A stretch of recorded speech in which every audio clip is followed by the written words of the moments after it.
on Khadgar.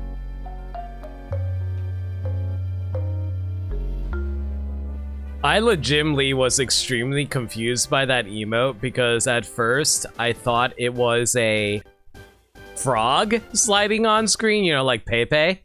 And then I like can see that. and I thought then it was like some like OC or something. yeah. And then when I actually highlighted it, it's like, oh, it's Majima. I was also like, is this like Flogger's like new emote or something? Yeah. Because I could see him like doing something like that for some reason. I don't know. I can totally see Flarga having a Yakuza emote. Same universe, you know. Oh yeah, absolutely. You know, the universe of Japan. Mm-hmm. What? You don't follow the Japanese cinematic universe? The JCU? Can't say I do. I follow like some sections of it, but I just can't follow certain aspects of it. Like I can follow the Nintendo side of things. I can probably occasionally check out some animes, but everything else, too hard to follow. Can't follow the crossover aspects. Crossovers have been part of the JGU or JCU, whichever one you want to say, for a while. So I'm a little surprised you haven't caught on to that yet. I'll be real. Like I treat it like a actual proper, you know, real life comics fan. I'm like, yo, you gotta. I can read my stories without having to follow other stories, right? Right? You're basically saying like the crossovers are the extra issues that don't count. Exactly. Right? Imagine crossovers as your main source of storytelling, right? You know, ever since Avengers First finally happened, they ruined all of the film industry by making everything have to be interconnected. Remember when we all thought that Avengers was going to like revolutionize everything? Well, it did. For better or for worse.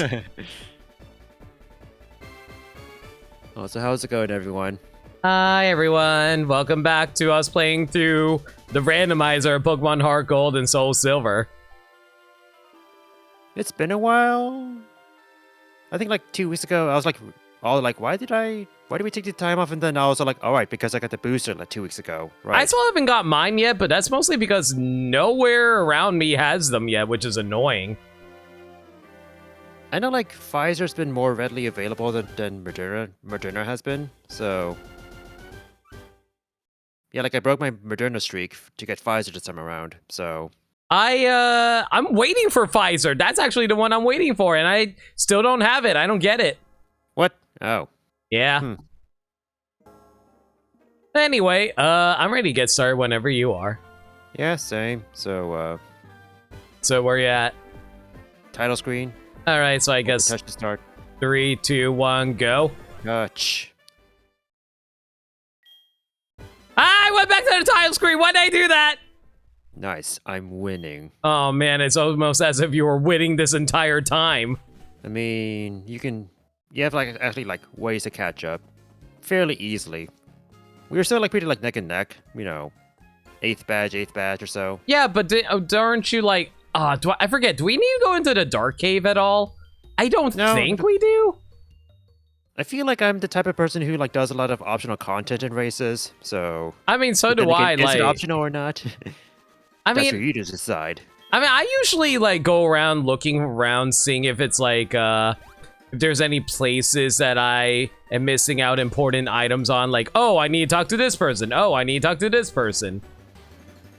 Let's see here. Oh, wait a minute. I think it's a little too early for me to be here, but in the meantime, let me just like buy some like max repels, like 30 of these. See, I'm freaking out right now because I don't remember what you do after Blackthorn. Oh, wait a minute. Why am I'm here a little too early? I actually started in the right place, which is actually where I saved last time. So, fly me, Luigi. Fly me. Part of it is also like, as I was like thinking about this Pokemon like stream thing again, I was also like, what was on my team again? Did I still have my Luxray? There you are. I'm trying to figure out what I'm going to do right now because like I feel like I need to level grind in order to get certain, get to a high enough level to take on the Elite Four, because isn't the Elite Four a bit of a level jump? A little bit. The range is from 40 to 50. I'm only level 35! I mean, so am I. Oh my god. I mean, I guess the idea is that, you know, there's like the Victory Road's worth of trainers on the way. Not necessarily a Victory Road, but a Victory Road's worth of trainers. And then, I guess there's new content here which may help out a little bit. But if it comes down to us needing to grind, that's going to be an existential crisis question. How do you want to handle that? Like, depending on how much time we have left in the stream, you want to turn on the increased speed option so we can, like, grind faster, theoretically? Actually, I guess we could do that if it comes down to it, yeah. That's not a bad idea. Thud! Oh, hey, Thud Boy. Wait a minute. No, Thud Boy's in Pokemon Platinum. The unfinished playthrough that got sent to the Shadow Realm. Goodbye, Thud Boy. Same generation, too. Man, I sure do love it whenever the game is all like, oh, hey, let's throw all the slow multi-hitting moves at you while also making your Pokemon fall asleep. I swear, this entire playthrough for me, like, I don't know if it was any better for you, but I kept on running into Pokemon that just spams Protect, spam sleeping / confusion moves, or spammed out long multi-hit moves. I can't say the same about the multi-hit moves, but I still remember that gym battle where it was against one of the Lake Spirits, and the Lake Spirit was like doing like some annoying stall tactics. So that was a delight. But nothing to the extent that you've been experiencing, I think. Yeah, I've been like hitting all the actual worst possible luck with running into Pokemon, be like, oh, hey, let's cast Hypnosis or Rest, and then we're going to use Protect after we use Rest. I'm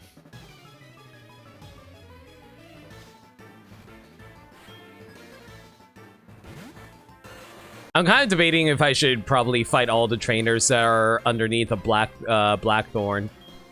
That is up to you. At the very least, it'd be like good experience. Right.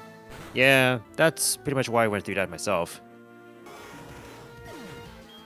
You know, after seeing how long it takes to actually grind up levels in the old games, maybe we complained a little too hard about the fact that all Pokemon gain experience from battles.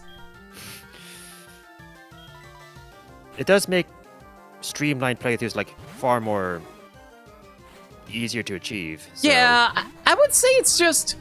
I do understand the complaints with it, obviously, because I had those same exact complaints. It's just like...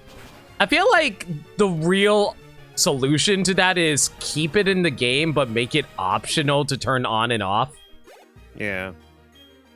I think there's also... What is it now? Part of it's also... I know that Pokemon like X and Y was the first one that pissed people off about that, but otherwise... Holy shit, Ninjask. Otherwise, I think the big moment was like... I mean, X and Y was like the big moment where it's all like the required experience share that you're all supposed to have, but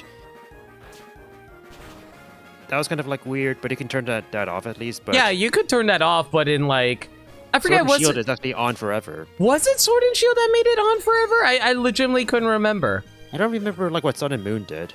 I think Sun and Moon copied what X and Y did, but I couldn't... I could have sworn it was not able to be turned off in Sword and Shield, yeah.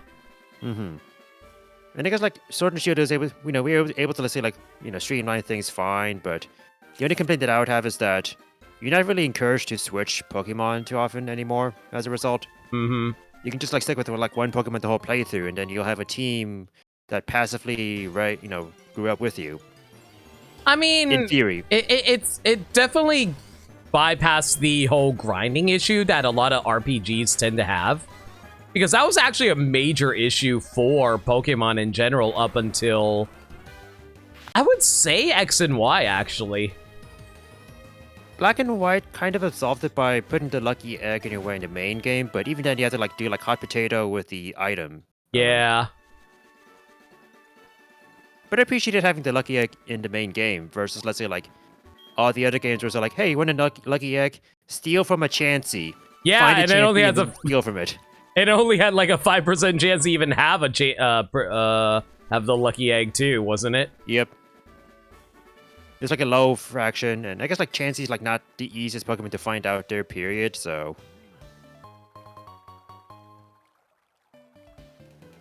Sun and Moon's EXP share was more evenly balanced. I think what Dirt Dog means is like, depending on what level you are in comparison to the Pokemon that was defeated, you gain more or less experience. Well, Rhyhorn, congratulations on using Horn Drill on me just now. That felt great. Yo, Rainding, how you doing? Hey, Rainding, how's it going? X and Y's experience didn't scale to the level difference. Oh, so that's what it was. X and Y didn't scale, but Sun and Moon did scale. Oh yeah, Sun and Moon had like Black and White system. Yeah. Sort of. Or it was closer to the Black and White system. Mm-hmm. I would say I definitely preferred that version overall. It was nuts whenever you, let's say, like, are low level, and then you like fight an Audino that's a higher level than you are. And then it's a like crazy experience that you like get. Whoop. By the way, I found another Azelf that had spam detect and rest, so that was fun. You love to see it. I swear, I feel like I found like 5 friggin' Lake Guardians this entire playthrough.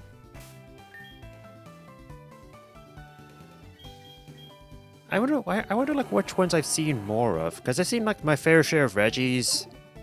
I think it's like usually like the fair share of Reggies, and then I think the fair share of Gen 4 legendaries out there. Not like the specific trios, but more like, well, no, like I saw like some like Kyogre and Groudons too, so can't say for sure if there's a pattern or not.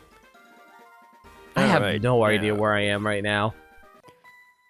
Now the fun thing is, Whirl Islands requires some HM bullshit. So you know what? I'm kind of glad I decided to let you pick Soul Silver. Yeah, it's all like I liked. It's like I like Silver, but then it comes to the price of dealing with Whirl Islands, where it's like I have far better memories of like Tin Tower itself rather than like Whirl Islands. Like the Whirl Islands are like a big like. I think I can kind of find my way around. So, but still, like the tower's a bit more like. It has a structure to it where you can like go through a logic puzzle and then go up. Where like in the Whirl Islands is like a big maze. All right, Nick, you're learning Flash.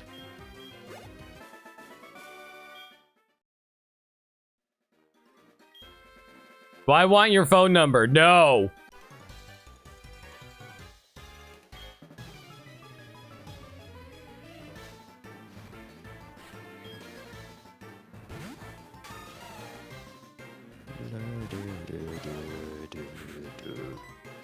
Man, you know, right before my stream, usually I'm like, okay, I need to memorize all these different types of topics I want to bring up during a stream. Usually whenever I'm like, well, there's dead air, I probably should start talking about some random stuff. And I even did that for this stream too. I was like, okay, make sure you remember all these important topics to chat with Myo because it's going to be a fun time. And lo and behold, the one time that I specifically do this for this, I forgot all my topics. Do you usually come up with like those topics for dead air moments, or? Oh yeah, I do that all the time. Okay.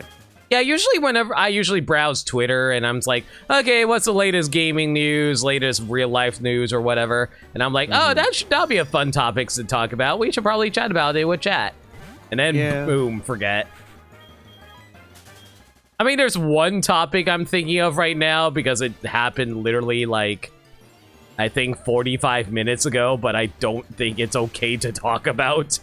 Oh, that. I was thinking of like Pokemon related news instead, but. Oh yeah, actually, no, that was actually one topic I want to talk about. Did you see the new Diglett that came out today?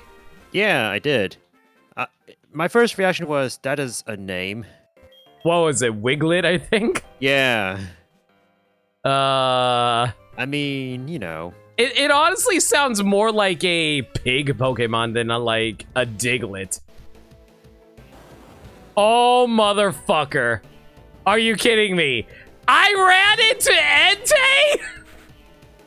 Oh, is it like the actual encounter for Entei? Yeah, I ran into the actual encounter for Entei! Nice. How did this happen? How? I did this twice now! I ran into 2 of the legendary dogs by complete accident!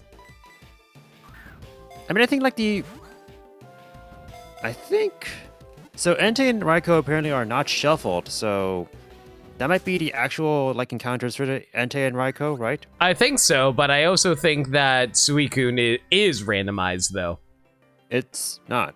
It's I not? think, like Suicune is like you find it in the field, being like, "Hey, interact with it. It'll run off," and then eventually, once you do Kanto stuff, it's all like, "Oh, time for the Pokemon Crystal story stuff." No. What I mean randomized as in when you interact with it, it's going to be a randomized Pokemon.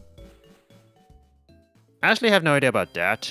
I'm pretty sure that's going to be the case because every other stable Pokemon was also randomized.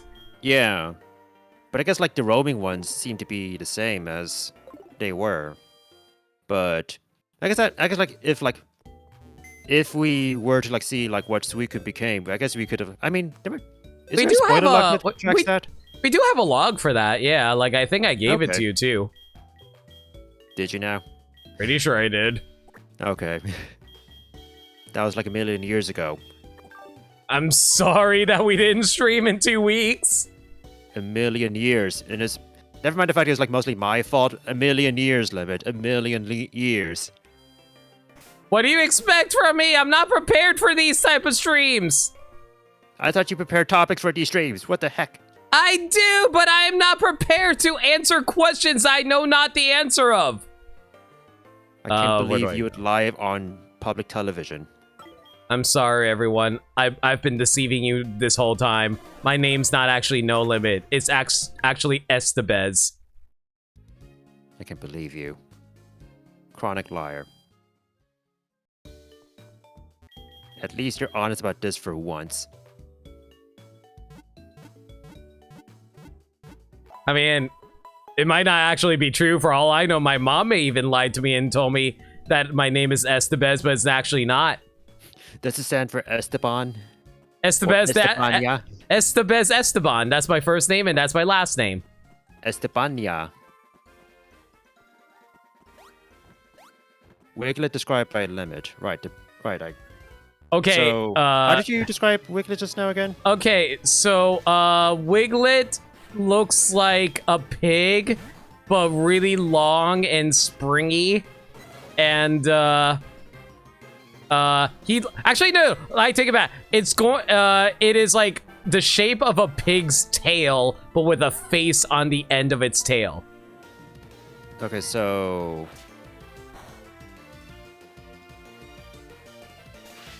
you know, it's going to be like interesting trying to like draw like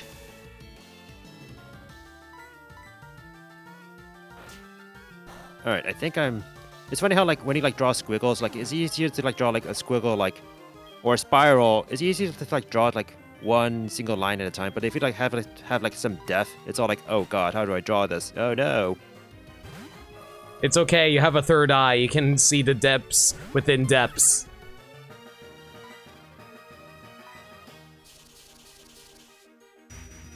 You know what? Here's an actual pig's ass for those of you watching my stream. You know, I do wonder, is Wiglet a evolution of Diglett, or do you think it's like base form Diglett, but just a different name? Yeah, that's the other thing. Like, they usually don't give alternate forms like different names, right? Yeah, they usually just be like, oh, it's a Paldean Diglett, and it evolves into a different evolution or whatever. Yeah, so that's the surprising thing about like this Wiglet thing. It's all like it has its own name. Like the evolutions and such having their own names. I mean, that's they're their own Pokemon. You know, that's different. Exactly. So I'm like super confused about that. You know what? I feel like this is Pokemon where like we think they have rules, but they don't. This is our old age catching up to us, Mayo. We are the new Gen 1ers. We are the man. Back in my day, Pokemon used to make sense. None of this alternate regional shit. The rule of Pokemon is that there's no rules. Exactly. You know, I used to think Pokemon had a stable formula. And then they started getting rid of the national dex. Hashtag bring back the national dex. Hey, Checkbun. I thought there was like a formula established by like Gen 2 with Kanto and Johto. Ooh, Quilava. I mean, technically you can still catch every single Pokemon. You just had to do a little bit of transferring. Gen 3, you couldn't get every Pokemon because they straight up wouldn't let you transfer any Pokemon from Gens 1 and 2. Oh, Quilava wasn't caught. Oh well. Quilava! I appreciate Quilava, but in Gen 2 games, you spend a lot of time with Quilava because it takes just so long to evolve. From like 14 to 36. Yeah, and I don't understand. understand. Gen 2's leveling curve, you know, takes forever. It's so weird how many Pokemon actually evolve into different levels. Like, I think they only brought it back in like Gen 4 or something like that for the starters. Like, I think like Chimchar had the same like levels as Cyndaquil did, where like it evolves early and then like Monferno stays for a while. But the thing is, like, I think, what is it, like Turtwig evolves at level 18 and evolves early at level 30, but then I think Piplup is 16 and 36 still. Yeah, so. I think Piplup is the normal one, and the reverse the reverse of Turtwig is Chimchar. Also, according to Rainding, Wiglet is an evolved form of Diglett. That explains a different name. Also, Turtwig is... Oh, Torterra is at level 32? Gotcha. Thought it was 30. Huh. 32 makes sense. I feel like 30 might be a little too early. Yeah, but I think like this gen had 30. Oh my god! The Mew just transformed into not Papa, which was my real dad! I can't... Oh, there was a cinematic for this? I thought there wasn't a cinematic for this. Oh. Hey, Lugia, what's up? Did I kill the real dad, or did I kill not Papa that was the real Papa? Who is real anymore? Am I real? Are you real? Is my chat real? Your chat's not real, it's a bunch of deep fakes. Oh my god, what? God damn it. Of course I get swarmed by bots. All right, time to ban every last one of you. Okay, time to ban you. Time to ban you.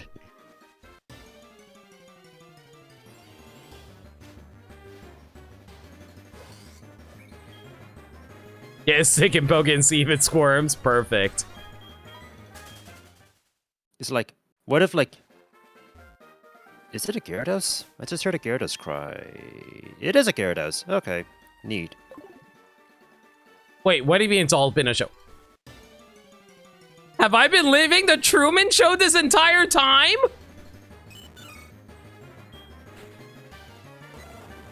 What is the line that he says? Like, thank you, good night, whatever he says. Good morning, good afternoon, and if I don't see you, good evening and good night. That's what it was.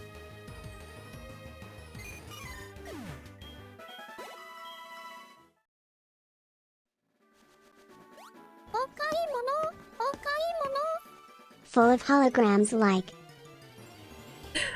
Well, thank you so much for 39 bits. Oh man, I'm surrounded by Hatsune Mikus.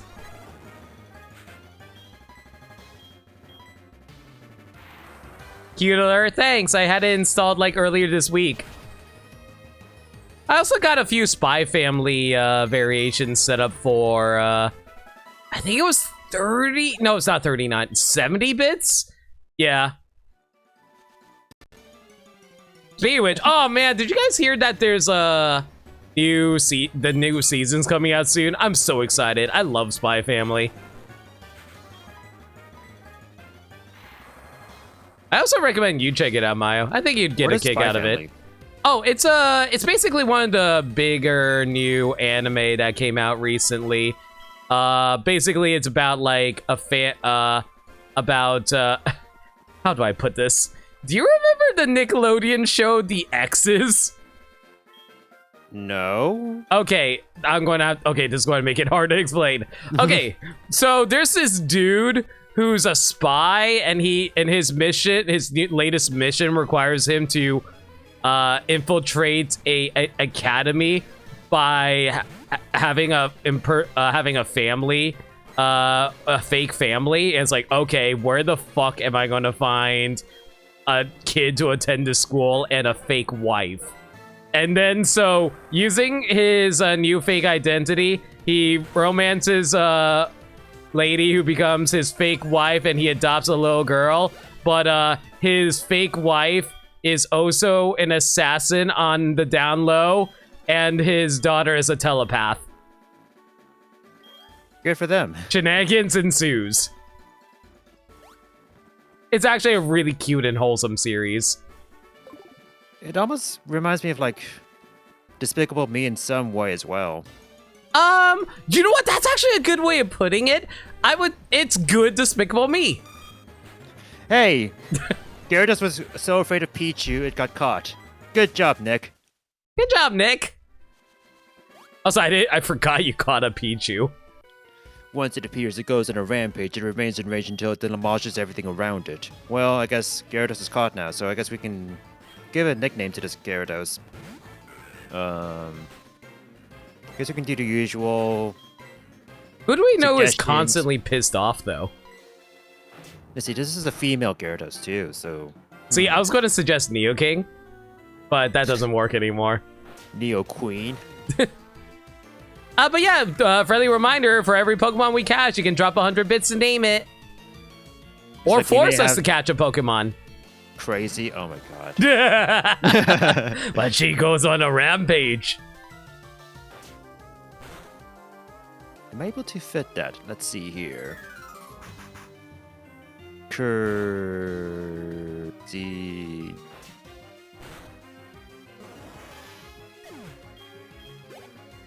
Sunshine. Yeah, I think I can barely fit it in there. But yeah, I actually would highly recommend you check it out. It's a really good series. I'll give it a. I'll try if I have the time. So like, I've actually been talked into watching other stuff as well. Mm-hmm. Not necessarily like intellectual stuff, but more like reality TV. Because like some people have been like Survivor. So like some people are like really into like Survivor, and you know this is more like for like conversations more than anything. But it's stuff where like I would like maybe treat it as something to like play on the side while I like multitask. So that's the kind of focus I would give it. I'm the genius who didn't bring Nuki with me so that I would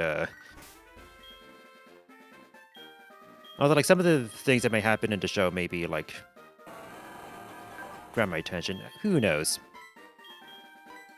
I guess the best way to put it for me is that it's definitely a show that grabs your attention, but in a sitcom-y kind of way.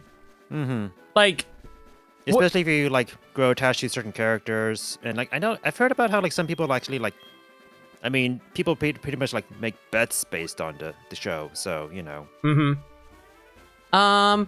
Let me put it like this: like, assuming you have not seen an episode of The Simpsons, would you pay attention to that episode of The Simpsons? That's the best way I would describe like paying attention to a show like this. Yeah. I mean, I know about the show, of course. Mm-hmm. Just more like I said, it's just mostly for just conversations, more than anything. Mm-hmm. It's also a little awkward because of the fact that it is an anime. The only way you can listen to it is listening to it dubbed, which is fine. The dub is good. Are we talking about the same show? I thought we were talking about Spy Family. Oh. No, I thought we were talking about Survivor. Oh, wait, we were talking about Survivor. Okay, in that case, yeah, I don't fucking pay attention to Survivor. I mean, as evidenced by how you just didn't pay attention to, Oh, I thought we were talking about Spy Family here. Yeah, I thought I brought it up. I was suggesting that you watch it. I thought that's what the comparison you were trying to make was. I was just saying, like, you know, like, we'll see, like, what I have, like, for time, because for, like, intellectual shows, you know, I keep on telling myself that I may also, like, want to like, check out Better Call Saul at some point, eventually, whenever. Have you ever watched Breaking Bad? Oh, yeah, for sure. I actually, like, watched, like, Breaking Bad and then, like, saw, like, the first 2 seasons of, well, first season and 4 episodes of season 2 of Better Call Saul, and then I stopped. Primarily because I was trying to, like, watch Better Call Saul through a VPN on Netflix. Because, you know, in the US, the only way you're supposed to watch a show is either, like, wait a year or watch it on the AMC channel. AMC channel. And if you don't have cable, then that sucks for you. So I tried VPN, but then VPN got weird, so... And I think, like, Netflix is actually, like, barring people from, like, using VPNs. Well, I mean, of course they would, but, like, they're, like, a bit more aggressive. Like, they're getting more aggressive now, so... I'm kind of surprised that they've figured out how to do that, though. And why would they even block the VPNs from actually working on their website anyway? I guess access to different kinds of shows in different countries is, like, one thing they, like... That's at least different for, like... I mean, that's, like, why people would use VPNs, so it's all, like, why would people use this? And it's all, like, is there a reason to block people from doing this? Yeah, that's what I mean. Like, do they expect us to move to another country to watch this show? Yes. Oh, man, let me just get right on that. The moving industry, you know, pays Netflix. Man, it's all connected. I should have realized. Fucking capitalists.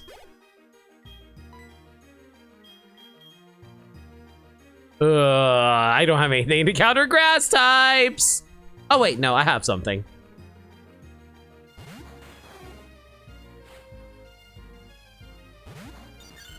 It's funny, I actually, like, bothered to catch the Gyarados, which was, like, the Lugia, like, replacement, but my thinking was that level 45, it might be good for, like, levels, but then it's all, like, the typing seems a little redundant. I have, you know... like, 2 water types, and I have, like, Lugia as my flying type, but... I don't know, if I find Earthquake somewhere and teach it to Gyarados, then sure, but, you know, otherwise... You know, I realized that you were talking about a static Pokemon when you grabbed the Gyarados, but it didn't register on my brain that you got through the entirety of the Whirl Islands and found Lugia. Anyway. I was so caught up trying to get through the route beneath Blackthorn. I didn't think, oh yeah, Mario still has all of the Whirl Islands to get through. I'm still okay. What do you mean you're through the Whirl Islands? I got lucky. I found the proper island to, like, enter into. Oh boy. I really hope no one made any predictions for me. I don't think we ever made predictions for this, did we? Did we? Do predictions? I don't think so, no. I don't think we did.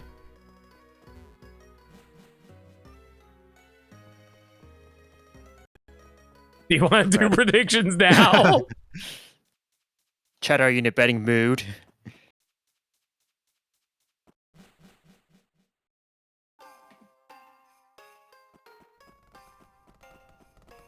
I forget if any wild Pokemon show up in the Tin Tower. They do. It's your usual... It's the same Pokemon, kind of Pokemon you'd find in the Sprout Tower, so like Rattatas and Ghost Pokemon at night times. Okay. Just a little bit of intel. Thanks for sharing. I lost me bet. I still love that stupid edit I did for John's stream. I put it all on you, Mayo. You let me down. How could you? I believed. I won eventually.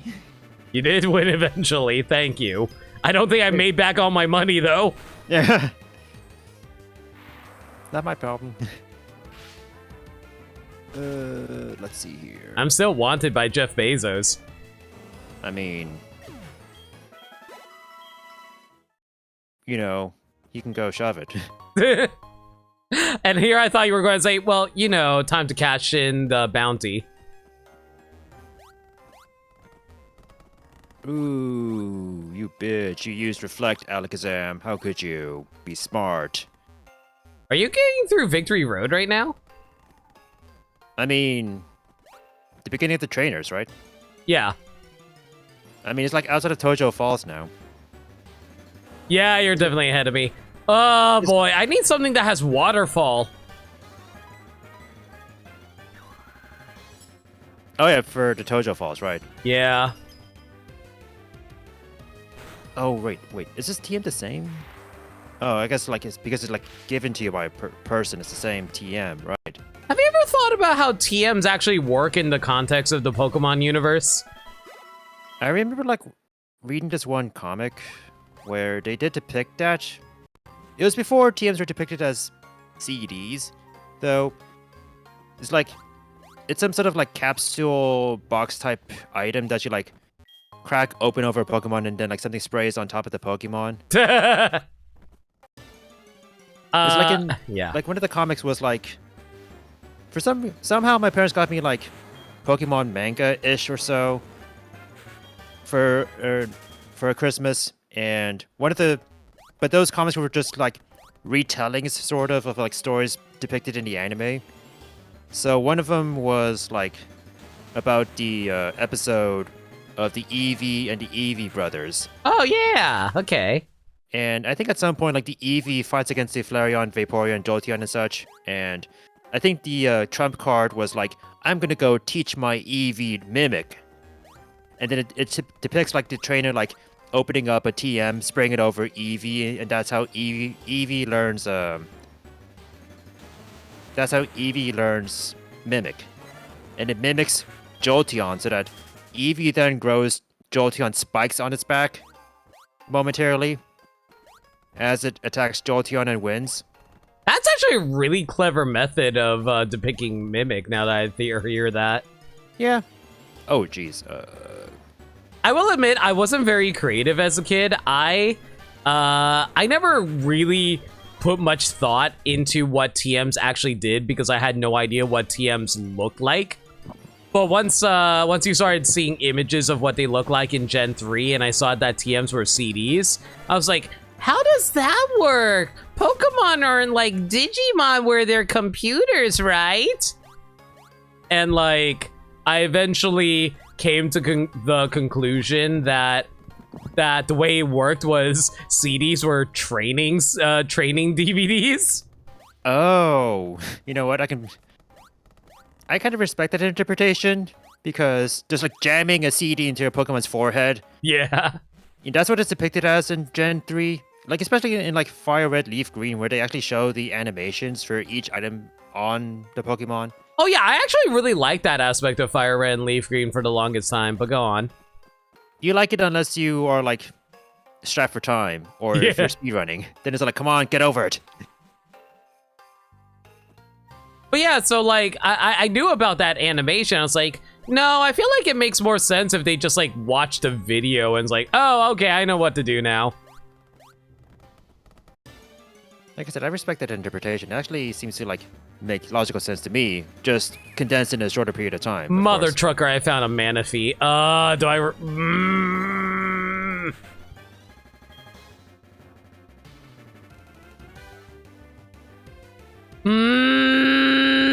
Fine.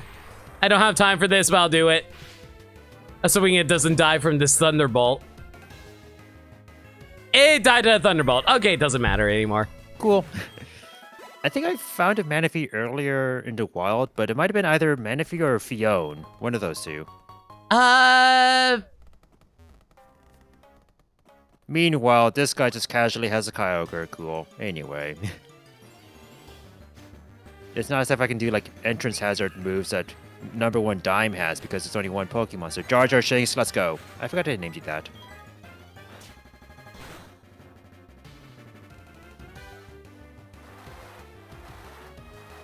Is it bad because of the internet the words water sport has been ruined for me forever?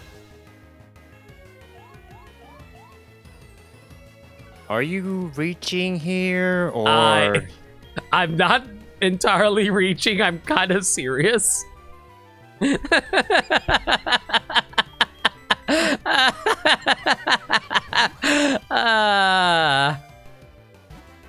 you see, when I think water sport, I'm all like, what can I think of? And at some point, water polo crosses my mind first. So you know, you don't want to know. I'll just say that you don't want to know. I figured.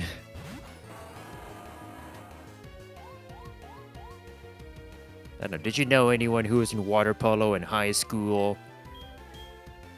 Did you know the swimmers of high school where they all had like bleached hair and tan skin? See, here's the thing. I don't know anyone who is actually into water-related sports. Because it's like, you're riding around, like, I never understood how water polo worked. Because, like, the way I grew up... There's no riding around. There's no running around? I mean, there's no riding around. There's not? That's Wait. polo. Yeah, that's what I'm saying. Because I was like, yeah, growing up, I was like, what the hell is water polo? Because I always grew up knowing what polo was. I was just like, you don't put horses in water. That was actually a joke in Cat Dog one time, where I think someone was gonna do like water polo, and Dog thought it was like horses like in the water, and then Dog's immediate reaction was, but horses can't swim. Yeah, that's exactly what my thought process was, because I've never heard of water polo before either. Basically, you're underwater. It's like you're swimming, and as you're trying to like swim and not, drown, you like throw balls and such. Oh, you throw balls? You don't even get hammers? No, you just throw balls, yeah. So like, usually the type of people who like play water polo in like high school are like shaped like big triangles. Because like they need the physique to like play that kind of sport, basically. Be upside down triangles. My perception of water polo has been forever ruined, and I'm not sure if it's for the best or for the worst. I'd say it's a neutral thing. Like, when has water polo ever changed your life?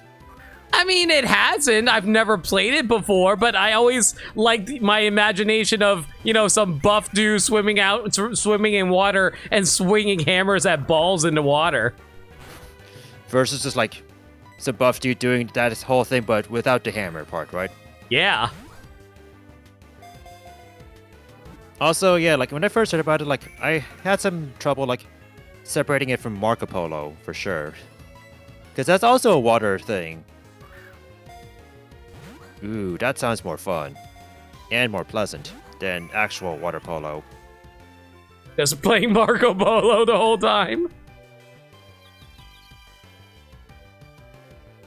Actually, now that I think about it, why is Marco Polo called Marco Polo? Because, like, everyone knows who Marco Polo the Explorer was, but why did that suddenly get associated with a sport that kids play? I feel like that can be a Wikipedia search, but I feel like part of it I feel like the answer is probably unrelated to the person himself and more about how the name seems like, more about how the name sounds. The Marco and Polo words, maybe, but yeah. I guess it rhymes. Yeah, I think that's like the big important thing. Like, the rhyme helps a lot, but otherwise, I don't know, yeah. It's like, given the history of Marco Polo, like, would you really think water? Not really. Was he a cartographer or something like that? I think he was like also like the history of like Marco Polo was like tied to like the history of the Silk Road. I think that's who he was, I think. Okay, that's just diving into the part of history that I have no idea about. I was not a very good history student. I mean, it's like something that was also like some brief mention as well, but also Cresselia. Ew, you have double team. Oh no. You know what? Speaking of history classes, I'm not sure if this is the case for other schools, but my school always was called history class social studies. Yeah, same. So like, Also, why is it called social studies when I guess we're technically studying society, but it's more like historical society, so why? That's what I would think, yeah. Yeah, because Also, like hey, Grimmer. yeah, Orgrimmar. But yeah, like I always thought social studies would have been more about like, oh, we need to study how society in modern day works, you know? Let's see here. There does not appear to be any real connection between the game and Explorer of the same name, although according to one whimsical explanation, legend has it that the famed explorer didn't really have a clue as to where he was going, this being reflected in the IT player's behavior. There we go. Oh, okay. And yeah, like, the names like Marco and Polo would like work well for the call and response thing, since it is basically a call and response game. For a second, I thought like something broke on you, being like, plates breaking, being like, God damn it, it's not about Marco Polo himself. God damn it! Stop telling me these false lies, Wikipedia! But no, I just have a dinner plate in front of me and I accidentally pushed against it. Mm-hmm. Also, like, for social studies, going back to that, I know, like, I also remember how sometimes social studies, like, classes would include, like, geography, which could be important for, let's say, like, knowing, like, where things are for historical context, but sometimes, like, I associate geography classes, like, you know, find the state, or, like, can you tell me what the capital is? You know, like, how many states are there in the United States? You know, that kind of stuff that was like, look at the map. That's, yay, map stuff. Yay. Man, don't you remember the days where asking what the stars on the on the American flag actually meant was actually a question for you to figure out? Like, each individual star on the flag? Yeah. Oh. I don't think we've ever had to do that, thankfully, because that sounds... Well, no, I think they'd be like, "Oh, hey, what do they stand for?" I didn't really I see. Like as a kid, you're like, "I don't freaking know." It's like, "Oh, you silly child, it's the colonies, obviously." And I'm like, "Ah, man, stupid limit, stupid. Why didn't you realize this as a child that's learning?" You see, I thought you meant like, you know, can you like associate each star with each state? I don't think what you meant initially. Oh no, and I was no, like, no. you do that? And No. I was like, I don't know. I don't know if it's just me, but I felt like my teachers always made me feel like a colossal idiot when I didn't know an answer to a question. I mean, well, maybe not. I was gonna say like that's how you learn, but then it's all like, well, feeling bad doesn't help you learn. Where's my positive reinforcement?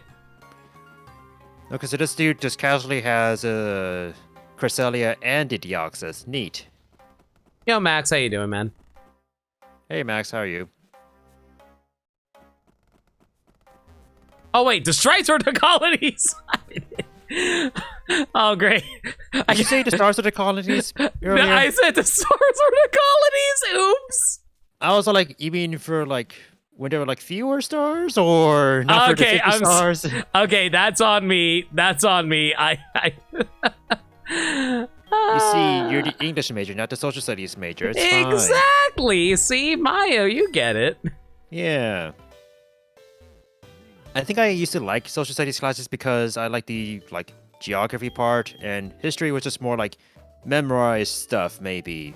But then, like in middle school, it kind of started to suck when he started to like go into like current events, and like our teacher would make us do like big ass projects every single quarter for social studies, and then it's all like, okay, screw this. Did you ever had to do like a thing where like you had to do a visual presentation of social studies for everyone, where you had to like make a giant cardboard project?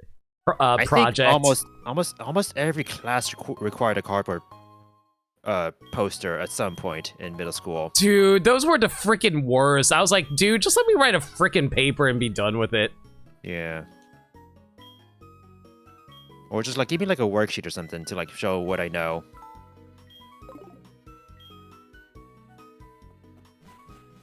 I think I understand why they wanted us to make like cardboard posters and stuff like that, but it's like they wanted us to be creative while also being able to do presentations to prepare us for the future and stuff like that for Probably, yeah. whatever stuff. But at the same time, it's like, I guess for the presentation communication skills I can respect, and I guess for posters, like organizing things in a communicative manner, that's important, but Also, let me see a show of hands. Whenever you do poster assignments like that in school, how often would your parents do it for you? Probably most of them, actually. Mm-hmm. It's either that or like my parents would be like, okay, so let me see how you did it. Okay, no. You need to like do it like this here. So, yeah.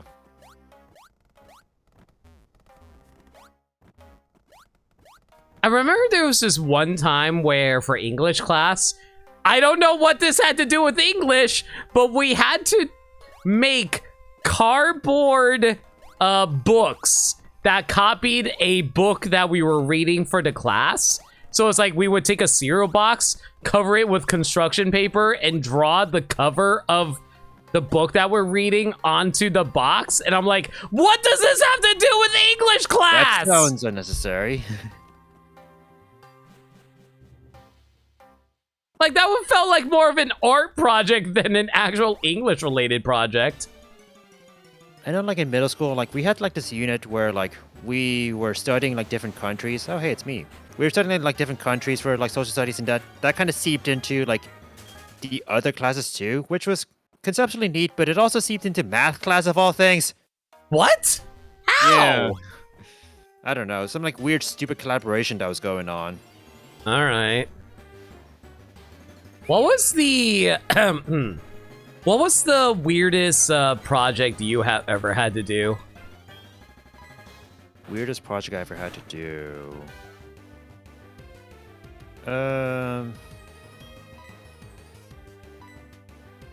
feel like they kind of started to become a bit more tame in high school, so they'd usually be like insane in middle school, but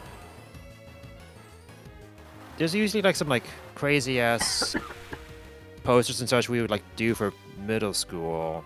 So probably that, but thankfully some of them were like group projects at least. So it's all like get together at like someone's place to like do those. Otherwise, like elementary school involved maybe like early middle school was all like make a model of a pyramid, I think. For history. Yeah, I think that history class in 6th grade was also like kind of like whatever. Also, Tom Hanks is evolving. Yay. I once got to do a video project where I reenacted the destruction of the sun and how it would cause a not nuclear winter. That's something else. A new ice age. And like would just wipe us out from existence. But that was fun. Cool in some way. Yeah, it was pretty neat. It also got me to learn quote unquote video editing. Because like it wasn't really video editing, it was me recording over a tape over and over again by keep on rewinding the camera in order to record over specific moments. It was the most ghetto video editing I have ever done.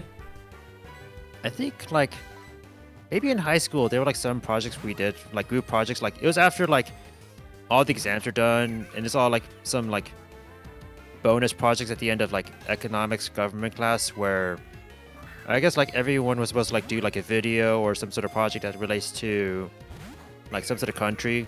You're, like, doing some, like, fake news show. And, like, we met at some guy's house, and then, for some reason, like, they asked me to be in this banana costume. And, like, yell stuff like, it's going to rain! Or, I have no idea what the motivation of it. Well, nothing was serious in that project, so that would help, but at some point we were also talking about Iran current news, but otherwise it's just, like, me in a banana costume, I guess. Maya, why is my first thought you wandering around in Brooklyn with your friend as a strawberry? Okay, I'm glad you picked it's fruits. You're the fruits. We're fruits. We're fruits. Something about touche. Wow, people downtown are really nice. Give a random Smash fact about this game. Okay. It's not Smash facts anymore. It's Sakurai facts now. Snap, it's Sakurai. Yeah, mostly because I couldn't tie anything to Smash anymore. It was mostly just Sakurai going on wild misadventures. I was like, you know what, screw it. Nice. Okay, so Sakurai, when he was like developing a Smash, he was all like, you know what?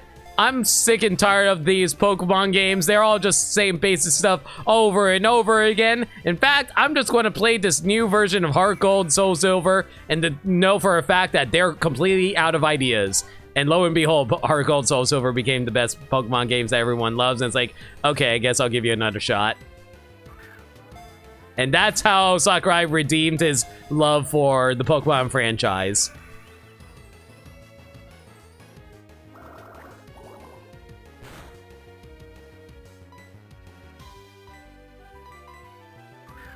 I don't even remember what happened to those bank robbers. Did they ever get, like, caught by the police? They actually did. It's like a very like quick scene in the montage as like Arnold and Jared were like going back to school for this musical Oh, yeah, right. that Helga was organizing. Yeah, I remember now. And I remember as they were driving back to school, they gave all the rest of the stolen bank money to homeless people. Oh yeah, they did. Yeah. Yeah.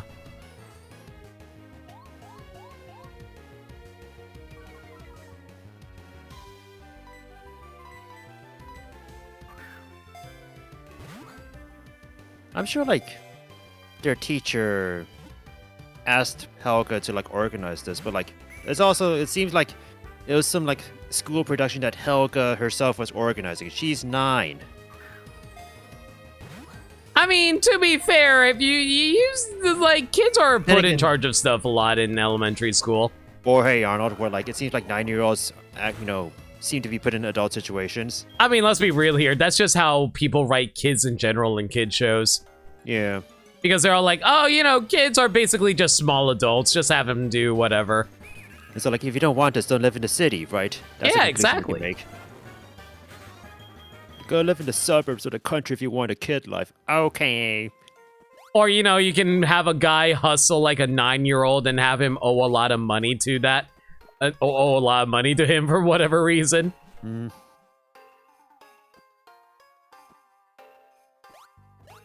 Oh my god, I forgot how to navigate through this place. Another casual Groudon. Hi. I think you might actually be further along than I am now because of how hard it is to navigate through the burn tower. Tin Tower, right? Tin Tower, yeah. I was like, I'm hoping we're going to the correct tower. I hope I am.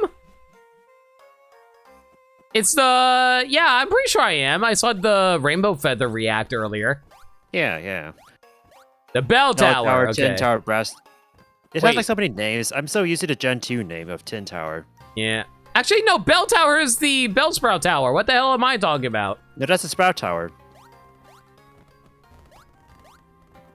There are too many towers in Johto! Well, you know, it's based on Kyoto, you know. Ah! Or rather like the Johto region, which is an actual region in Johto. I mean, Kanto, Japan. and Kanto's also an actual region in Japan. Yeah.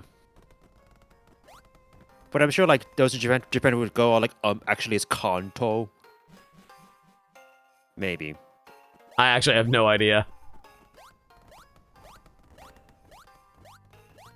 So Brass Tower was old burn tower, right? The Tin Tower is the Bell Tower, which is the non-burn tower in Ecruteak. Yeah, the Ho-Oh Tower. And Brass was the Lugia Tower before it had to evacuate. Brass Tower is burn tower, gotcha. Yeah. So what's the Tin Tower? The Bell Tower. Which is the Ho-Oh Tower, I guess. Oh. Left tower and right tower.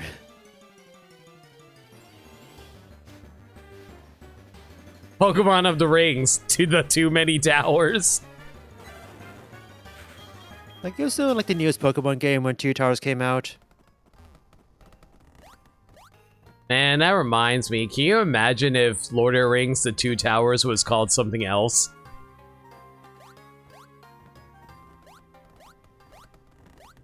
And I'm not going to say any more than that.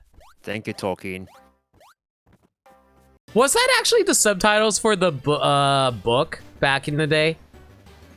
Like the 3 different volumes, that is to say?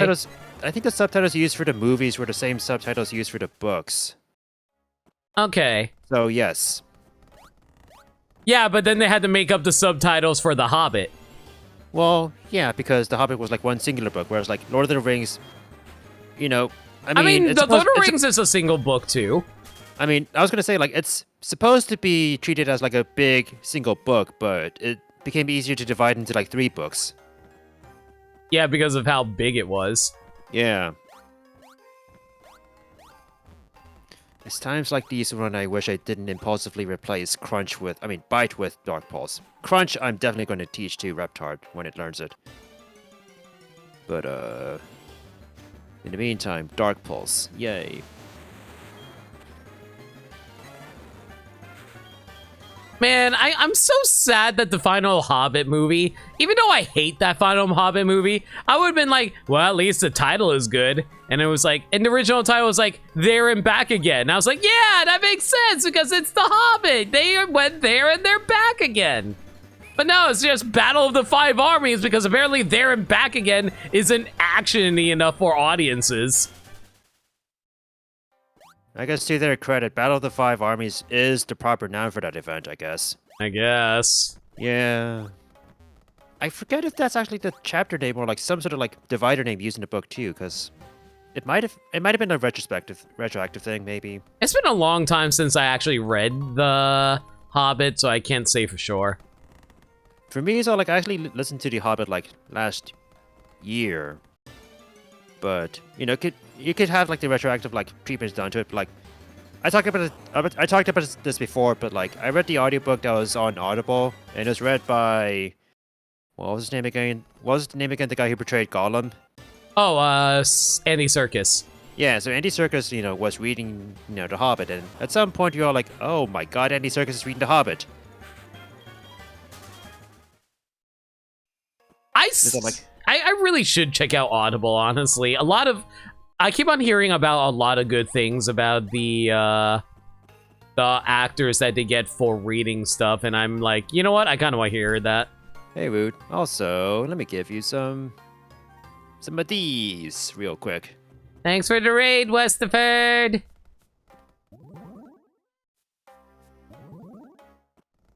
Where the hell am I? Yo, Westerford, thanks for the raid. Much appreciated. Rip March. Oh no, you're doing a Nuzlocke? That sounds like Nuzlocke talk. That sounds like Nuzlocke talk. Was it a Nuzlocke? Who's your Margarine? Margarine measures. Wait a minute. What are you trying to imply about Marge here? Did you kill Marge? Oh man, I can't believe they killed you. Finally. The shakeup that we needed in the story all along. What do you think this is, Breaking Bad?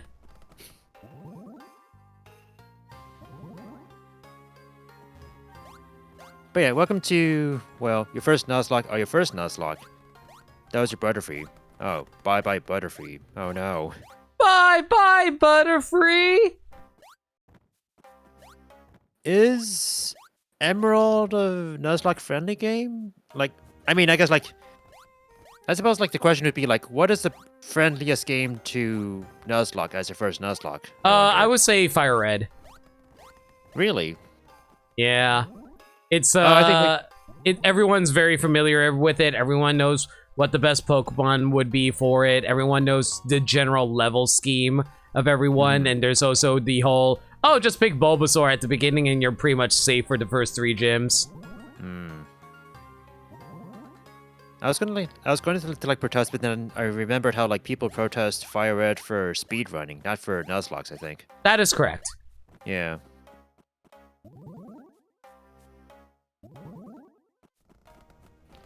Well, hope the rest of your Nuzlocke goes well, but in the meantime, here's, I guess, like the other dimension of Pokemon, Randomizer Race, with Limit. So, welcome. You're playing Pokemon Emerald X, which is an up-to-date and has almost, oh, so it's one of those ROM hacks, or mods, things. Steven gave you a Z ring and a Mega ring and okay, I Wait, see. there's mega evolutions in that? What?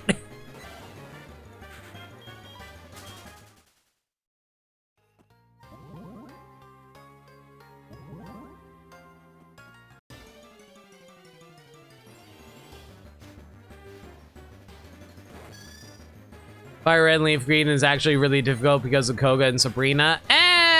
Generally, you should have the right Pokemon to deal with them by that point. Yeah.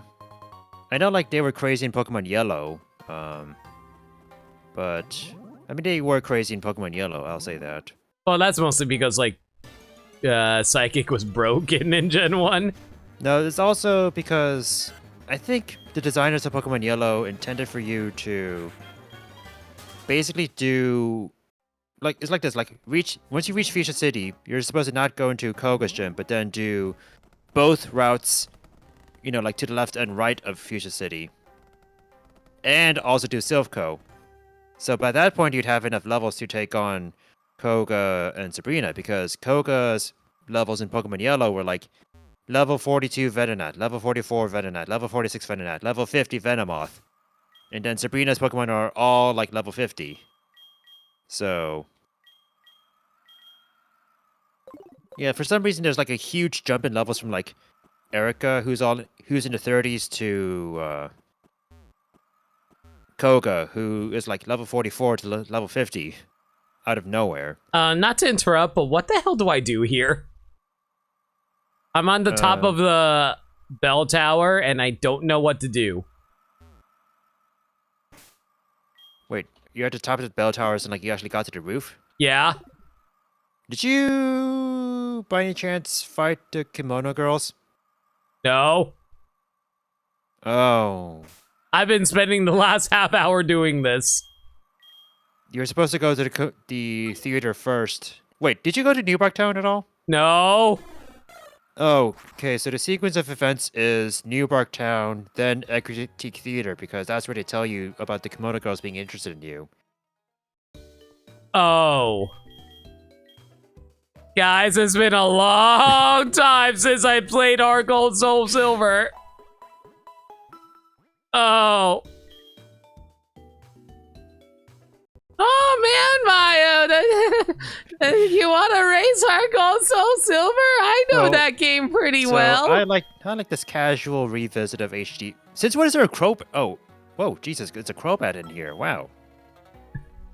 Initially, I was like, wow, a wild Crobat. No, that's just a randomizer. This is a randomizer, stupid.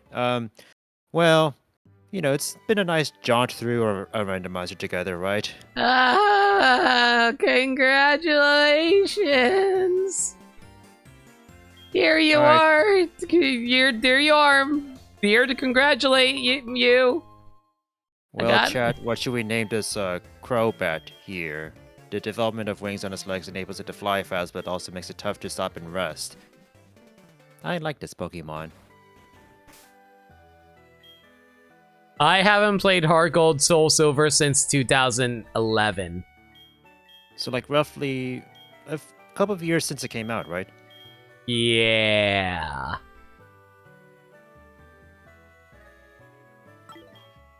Did you at least memorize the puzzles and getting up there at least? Nope. Muscle memory then. It's muscle memory. Woo! You know, it's like practice. It's the practice round. Yeah.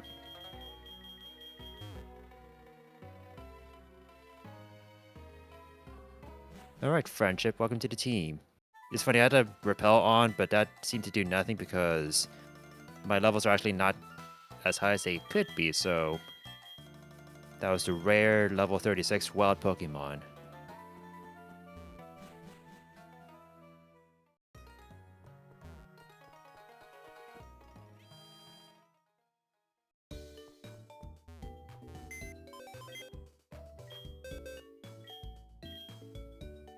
Anyway, what were we talking about before? Audible, right. This stream is sponsored by Audible. This stream is sponsored by Audible and HelloFresh. And NordVPN. With some Cash App thrown in there. I think like only Babish has done like Cash App sponsorships so far. Yeah. Among the ones I watch, but most of them are hella fresh.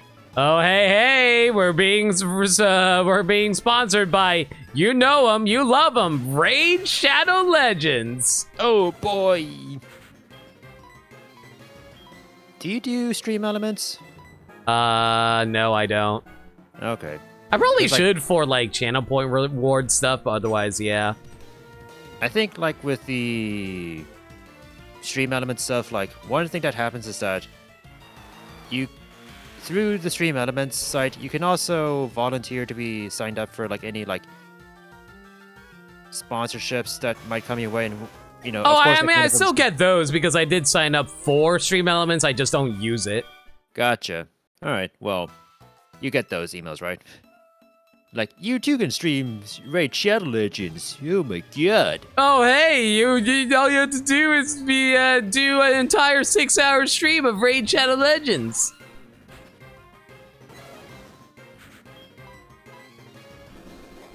There are so many requirements if you want to be sponsored Yeah. by people. It's like not only do you need to like actually like do the sponsorship ship, but like sometimes like the value of the sponsorship depends on like how much engagement you get from chat for that thing. Yeah. So- Like there's a minimum amount you get, but then like people actually have to like download/buy it if you want to get more money out of it. Yeah. Surprise! Sponsorships behind the scenes brought to you by No Limit and Mayo. Two people who have had no personal experience with sponsorships, but we just know the industry, I think. Exactly.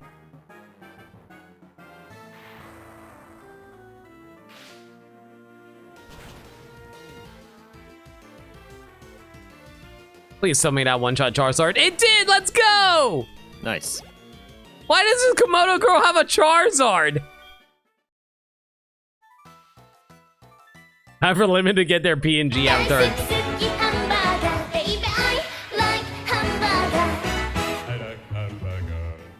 You mean the streams aren't sponsored by I know hamburgers? like one time, Ah, also nice. I know like one time, Jules did some like HelloFresh sponsorships, but he was like pretty transparent about how like he was doing it so that, you know, they can like fund like more stuff for their like studio.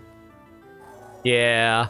But they had like a stream where like, I mean, he had a few streams where like he was like doing the HelloFresh sponsorship, and then even had a stream where he and Adri like made some pasta from the HelloFresh recipe. So that was chill. Yeah. HelloFresh. Oh yeah. It's HelloFresh but Californian. Well, thank you so much for the 121 bits, by the way.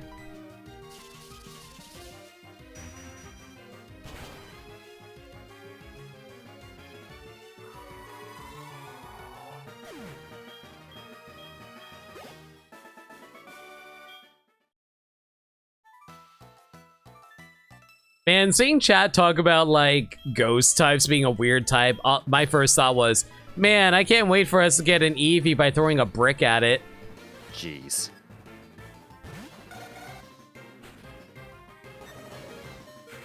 I feel like I would react to that, but I'm desensitized to the number of times I've heard that joke myself. That's what I mean. Like, there are so many dark Pokemon jokes that you're like, oh, it's horrific at first. It is like, I'm used to it by now.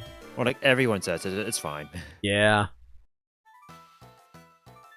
You too can make the same joke about Eevee's ghost evolution. Waterstone, Firestone, Thunderstone. Hey, did you hear about Vaporeon? Wait.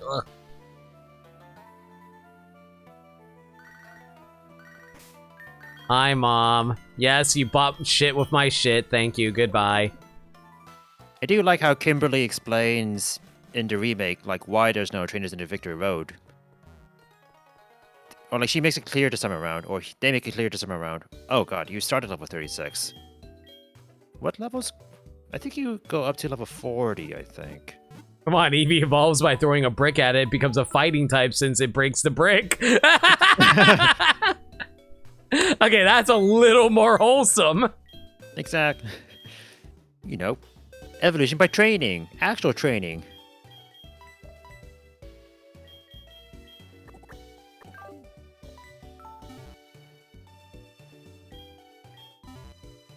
Actually, you know what? Now I'm actually kind of curious.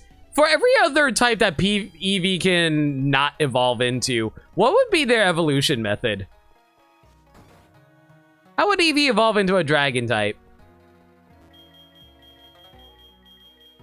Let's see. Hmm. You need to go to the Dragon Shrine and then flip your switch upside down, spin it around, and chant. Scream into the microphone a few times. Scream like a Dragonite into the microphone a few times. Fuck yeah, Dragonite! It's like, imagine if you're like trying to like evolve your Eevee into a dragon Pokemon while you're riding in a bus.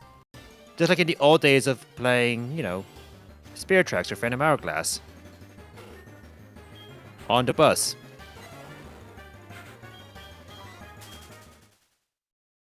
Kimberly, what the hell happened to your team? Why is your team not good?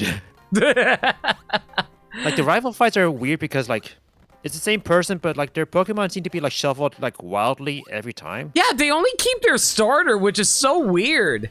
So far, my rival started with a Starly, then used a Chatot, then Chimecho, then Execute. I mean, I guess it makes up for the fact that their starter is going to be a Salamence, but still. There's the Salamence. Dragon Eevee is the only special type Eevee we don't have. Yeah, that's why I thought, oh man, I can't wait for us to get a new Dragon type Eevee, but no, it doesn't look like we're getting a new Eevee evolution in this generation.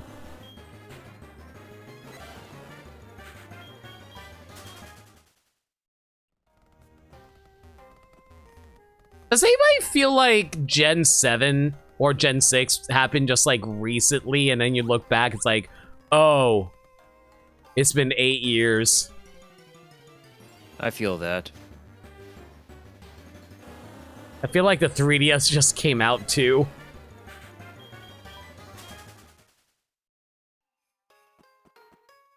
I still remember when the Wii U was new.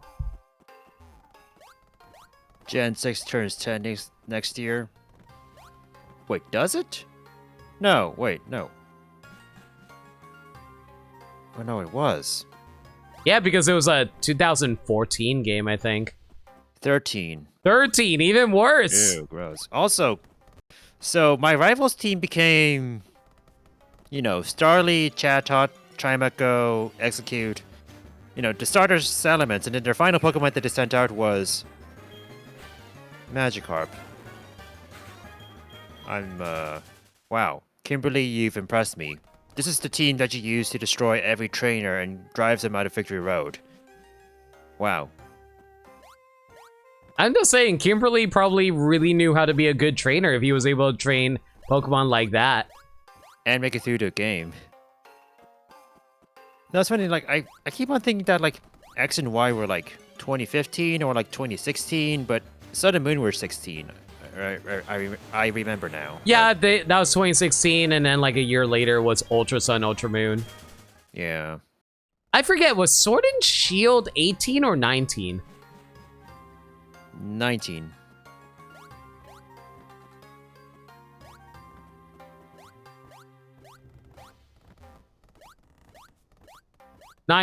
Okay. I could have sworn it was 18 because I could have sworn it was a year after the Switch launch. Was there a Sinnoh episode where Pikachu almost loses to a Magikarp? Yep, it was a level 100 Magikarp. Okay, fair. But there's no such things as levels in Pokemon the anime. What the heck? What about the episode? What about the School of Hard Knocks? Where they actually depict a battle from the game, from a game on the screen, right? Yeah, it's all like, oh yeah, I just sent in my Weeping Bell and destroys your Starmie. Easy. Hey, what level does Pidgey learn its moves at up to level 18? Level 5, it knows Gust.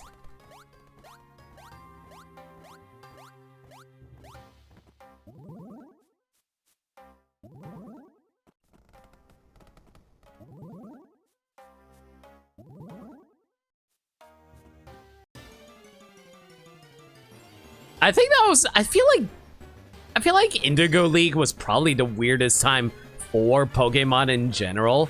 Because, like, in the anime, they had no idea how to translate game mechanics into an anime form. That was the time period where no one knew what Pokemon actually was, so they came up with all kinds of different rules on how Pokemon worked. Hell, we didn't even have distinct designs for Pokemon yet. Remember when Charmander had spikes on its back? Oh, yeah. In that weird time period where we saw Leaf, but we didn't know it was Leaf because she was, like, focused alongside red and blue. In the show, or? Remember in the instruction manual for red and blue? Oh, yeah. Like, with the whole, like, this is the triangle of starters, and then you see, like, the trainers, you know, all in a circle, right? Yeah, and then, like, Green was there in a little black dress. Yeah. And you never see her ever again. Well, no, she comes back in, well, quote-unquote, comes back in Fire Red, Leaf Green. And she never comes back ever again. Nah. It's actually kind of interesting. They kind of base what Leaf/Green looks like in Let's Go Eevee and Let's Go Pikachu to be based off of that black dress design way later, obviously. Mm-hmm.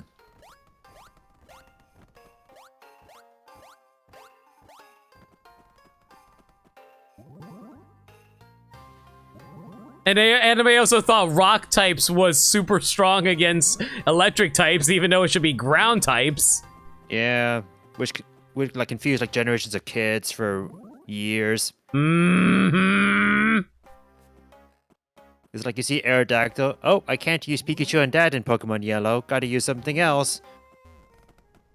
You know, it is actually weak to it. Yeah. I feel like at some point I learned that Aerodactyl was weak to Pikachu in Pokemon Yellow, and then that's when I started to like make the realizations about the rock type. As far as I'm concerned, that was Leaf in Let's Go Eevee and Let's Go Pikachu. It's basically her.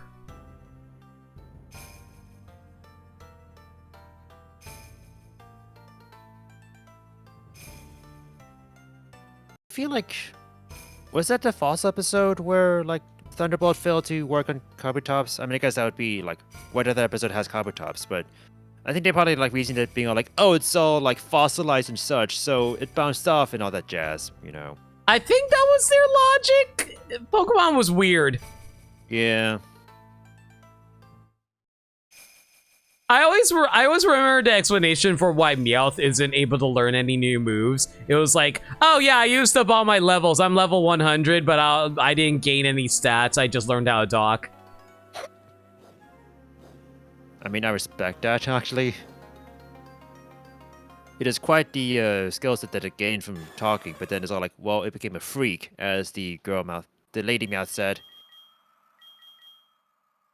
She thinks I'm a freak. Well, that just proves that she's a shallow bitch. You're better off without her, Meowth. I mean... I'm sorry, Ho-Oh turned into Blaziken. Anyway, go ahead. Chicken transformed into chicken. Hell yeah. You know what?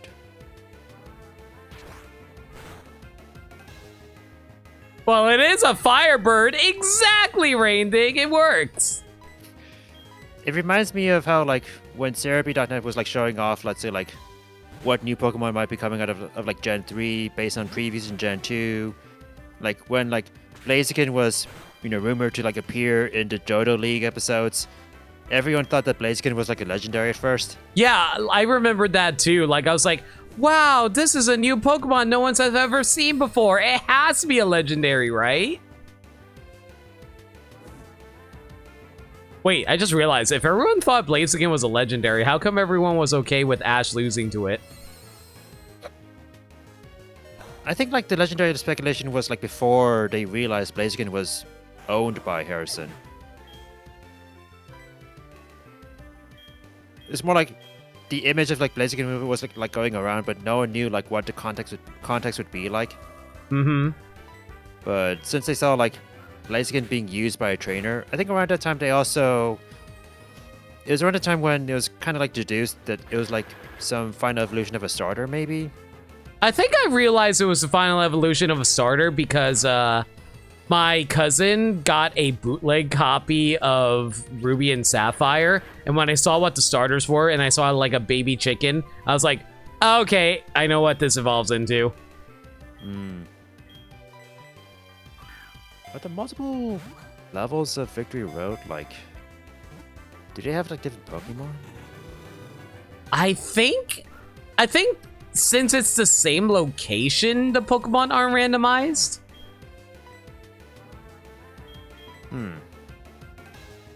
I'm also like, did Victory Road have this many Pokemon? Because I've seen like a lot of Pokemon that more than I thought would be in Victory Road. You're welcome, Woot. I think there's like probably 7 or 8 Pokemon in Victory Road, if you ask me. Yeah, there's the Golbat, there's the Graveler, of course, the required ones. There's Rhyhorn and Rhydon. And Rhydon... Well, Rhyhorn, maybe Rhydon. Because Blaziken didn't sweep his entire team in a poorly ringed curb stomp excuse to make Ash never win a league. You know what? Fair enough. And to be fair, didn't Ash almost tie with Blaziken with his Charizard? Probably, yeah. It's one of those. It's probably one of those finales where it's like both were like standing and they fell, but Charizard fell first, or like they both fell. And then it's all about which one stands up. They actually Blaziken stood up, and then Charizard does not. They actually did that again for the battle against Cynthia. Which, by the way, spoilers, Ash won. Which is really, really weird to think about. He did what many of us couldn't. He beat Cynthia! What the hell? He did what many of us couldn't. What? Also, no kidding, too! I actually lost to her during my freaking Shining Pearl Diamond. I mean, her team in that game is actually like very dangerous. So. No, seriously, like she had max IVs, perfect EVs. She also had competitive movesets and items. Yeah. Like the freaking Milotic. Oh god, don't get me started on that Milotic. I hate that thing. By the way, guys, do you guys want to name Not Ho-Oh? I'm gonna call it Not Ho-Oh, but if you guys want to drop 100 bits to give it a different name, go ahead.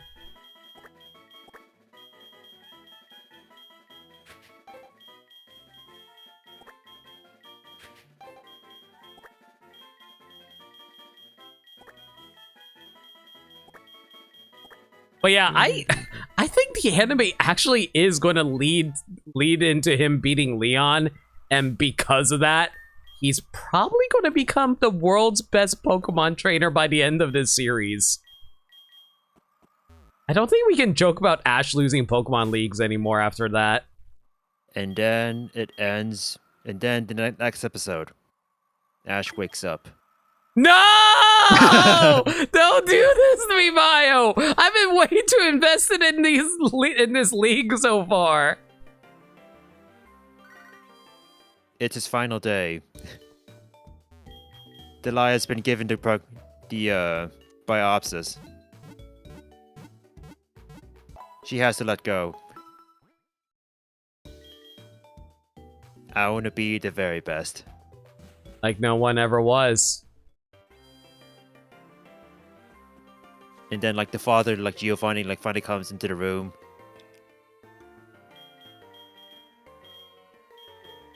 Except he's not Giovanni, he's just Gerald. You know what's actually interesting? There was actually a scene similar to that in that one movie where Pikachu talked, where Ash had a dream where he lived in a world that Pokemon didn't exist. Weird. Yeah, it was basically like, okay, so what do I do with my life now? It reminds me of this, like, old, like, YouTube, like, series that I once watched, where it's basically, like, parodying Lost, where, like, it's depicting, like, Lost characters with action figures, but then... Oh, I used to watch that. That was by the Fine Brothers. Oh, was it the Fine Brothers? Yeah. Huh. Maybe, yeah. But it's like, wait, what did seismic toss? Not today. But yeah, I watched that series back when Lost was still on TV. Go ahead. Yeah, but like, I guess like spoilers for this Fine Brothers series, but there's like random points where random crossovers would happen, like, you know, Harry Potter or like other characters or like, what the heck is happening? Or like, you know, Woody and Buzz. Those have some fun crossovers. Hey, Ladios, what's up? I'm going to kill you for experience, actually. So, and then near the end, like, they actually explained the crossovers because as it turns out, Hurley, who has kind of become like the butt, where like he seems to die every episode. Yeah, he was like the Kenny. Yeah, basically, it's revealed that he was in a coma, and all of the crossovers were explained by like movies being shown on a TV in the room. So like whatever TV was airing, on TV, a character from that movie would appear in the Lost episode, so to speak, and that's how the crossover would happen. So it's all like suddenly like Harry Potter appears in Lost. That's because like the movie was like being shown on TV in the room. So that's what I was reminded of. I'm also, I remembered the ending of that, and it's like, oh man, so that's the answer. And then Hurley turns over to the cameras, all like, see, we were able to answer everything. Now you can answer everything. Now it's your turn. You only have one episode left. Explain everything, Lost. And so they chose not to. I also remember they did a music video where they were singing, I think it was a parody of a musical song, but it's basically answers. You gotta tell us what happened to the smoke monster and all that stuff like that. I actually really want to rewatch that video now.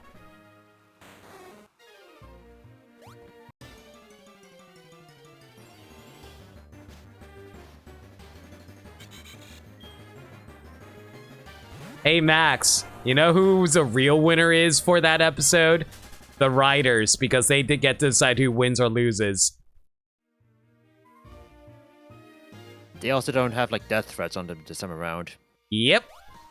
I mean, how bad were the reactions? I know, like, well, did it ever get the death threats on those guys after that one league battle, or was the anger like angry but like still contained to some level?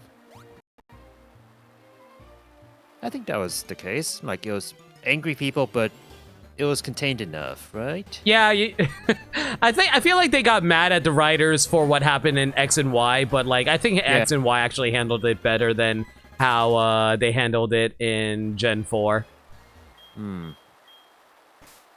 Oh yeah, right, I need Waterfall. Well, Ash. Well, I mean, how often does he like evolve Pokemon nowadays? Oh, hell, he catches them fully evolved. Like, so how often does he evolve? So how often does he evolve Pokemon nowadays? He very rarely, actually. I think the only Pokemon on his current team that evolves was his Farfetch'd that evolved into Sirfetch'd. Okay. But like, Ash, it's all like, Ash not evolving Gible makes me sad. It's all like, this is Ash. He never evolves his Pokemon. Well, here's the thing. I don't blame Ash for that. I blame the writers for that, because it's like, why didn't you just do anything with it? It's all like, we can have like merchandise instead, so, Oh, right, he evolved Lucario from Riolu. That's fair. Okay.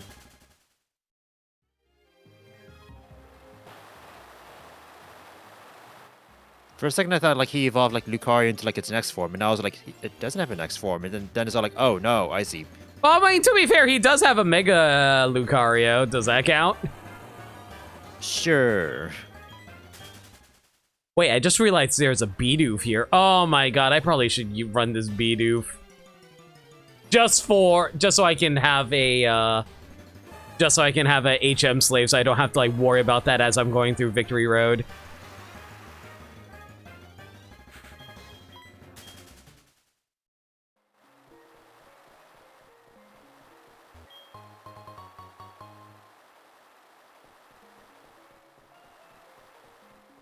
Aren't HMs fun? Oh yeah, they're the best part of Pokemon. Thank you, Gen 4. It's why they don't have HMs anymore in Pokemon games. No, ride Pokemon do not count. Do you like your defog? Okay, now Like, I respect like the concept of rock climb, but you know, defog is all like, well, it's either you have another HM or you go through the segment where you can randomly miss. Your choice. At least we got rid of Flash for you, so we're being nice. But you got rid of Flash last generation. No. No protests. And then they bring back HMs again, except... actually, well, technically they got rid of HMs in Brilliant Diamond Shining Pearl. It's just that they call upon random wild Pokemon that can do it for you now, which makes no goddamn sense, but whatever.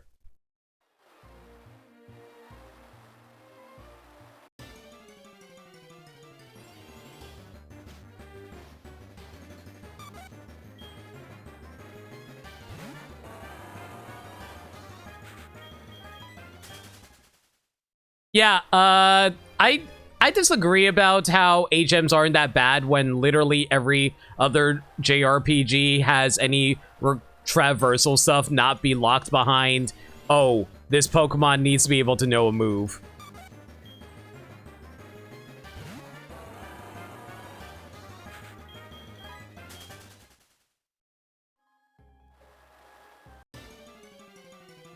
Let's see. Huh, that's an interesting Gyarados and concept. You know, it's like actually kind of interesting that you bring that up, Rainding. I always thought it was really weird that they made TMs breakable again in Sword and Shield, but then I realized why they did that. They did that because they want to make sure you would constantly be going back to raid battles because that's where you get all the good TMs, which I thought was actually really clever on their part. Yeah. I know, like, with infinite HMs or TMs, like, it was powerful and it felt great, but it could also be, like, something you could, like, easily, like, abuse, where it's all, like, let me just, like... I think at some point they, like, nerfed that, but in Gen 5, you can just, like, swap out TM moves, and then, like, the Pokemon one would, like, learn a new move with full PP. But I think in the later iterations, it's all, like, if you teach a Pokemon a move, it retains, like, the lower of the new maximum PP or the lower current PP, whichever one is lower. So that you don't necessarily like get free PP from just like swapping like TMs and such. Back and forth, back and forth.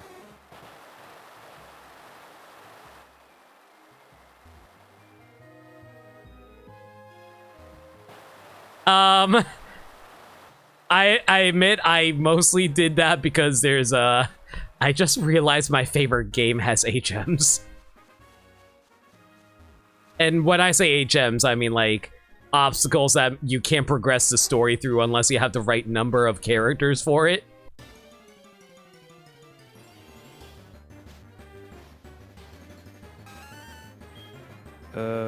Which game and...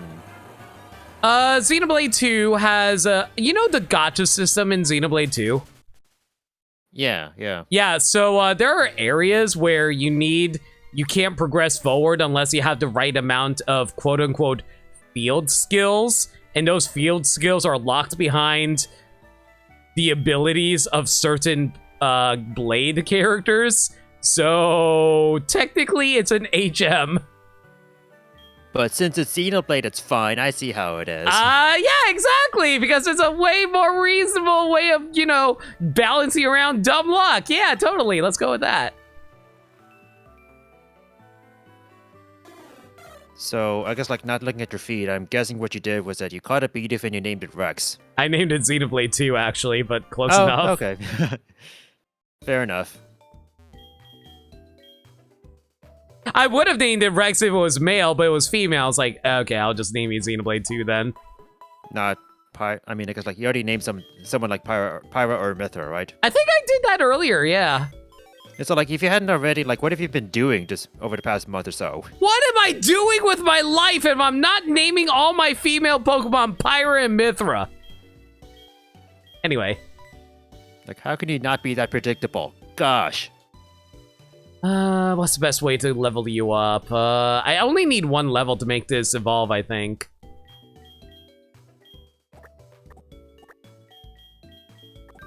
Going back to Ash evolving Pokemon, Ash has had 11 Pokemon that he owns that never evolved, compared to like 42 that either evolved once but didn't fully evolve. Evolve fully or can't evolve. I mean, to be fair, some of them are justified because they don't want to evolve. Pikachu doesn't want to evolve, Bulbasaur doesn't want to evolve. Mm-hmm. I don't know Squirtle's excuse. It's a drifter, it's fine. Exactly. To be fair, do you want to... Damn it, now I kind of want a Blastoise with, like, those triangle sunglasses. Was it ever depicted in the anime, or am I just imagining it? With sunglasses? You know what, maybe it might have just been like Pokemon Go with, like, Blastoise with sunglasses. Yeah, I think it's only Pokemon... Oh, actually, no, I think Blastoise had the sunglasses in Pokemon Masters, and, maybe Pokemon, what's the, Unite? MMO? Unite, yeah, that game. I was also blanking on the genre, too. What was the genre called again? The, Arena Fighter? MOBA, right, that's what it was, yeah.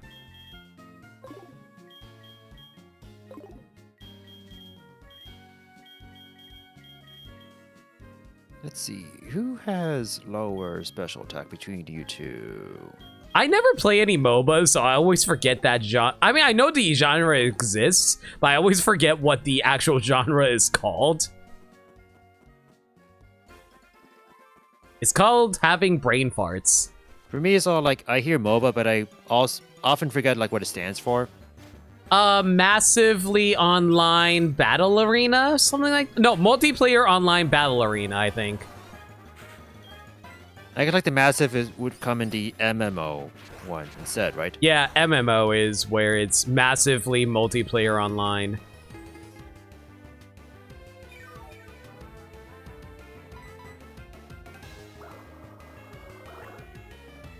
I'm actually surprised how Pokemon Unite is still fairly popular for itself. Most of our friend group stopped talking about it after like the initial month.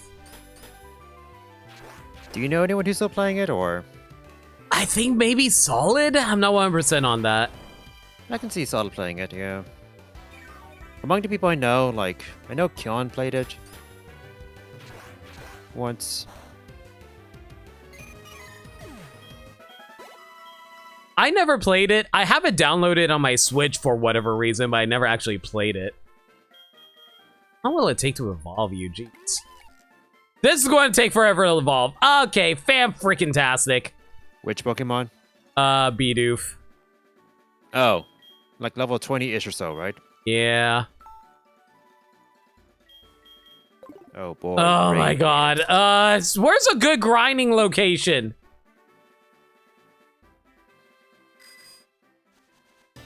I guess just do it here and hope for the best.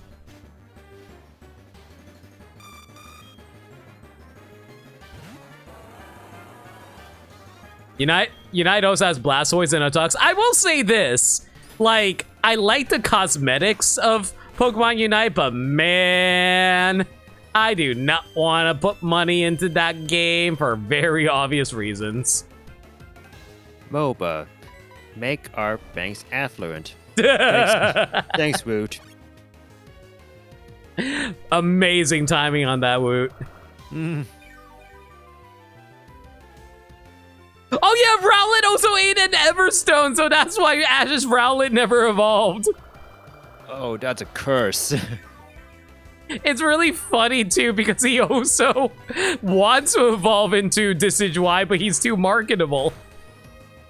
I mean, yeah, there's no way that Rowlet was ever going to be allowed to evolve. Like, I feel like Rowlet is probably the most marketable out of the Alolan starters. Oh, for sure. Like, it was the one that, like, got everyone's hearts being like, oh my god, Rowlet, it's round! Yeah, like Ash's Rowlet in the anime ate an Everstone, which is hilarious. Rowlet is spherical! I'm pretty sure I saw that as a meme somewhere.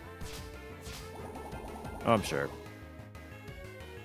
It honestly still blows my mind that it wasn't Decidueye that got added to Smash. Because I thought it was like pretty unanimous that Decidueye was the most popular out of the Alolan starters. Yeah, when Incineroar was, revealed for Smash, like, people then said, well, I mean, yeah, there's like a big, like, infinite Incineroar, like, fan scene, and I'm all like, since when? Yeah, I didn't hear about it. Like, all the Incineroar fans basically came out of the woodwork when he got added to Smash, if you ask me. Yeah. So, like, good for you, but I just didn't know you existed. Yeah, I thought the Decidueye was the most popular. Like, it was like, I thought it was a Greninja situation where Greninja was easily the most popular Pokemon.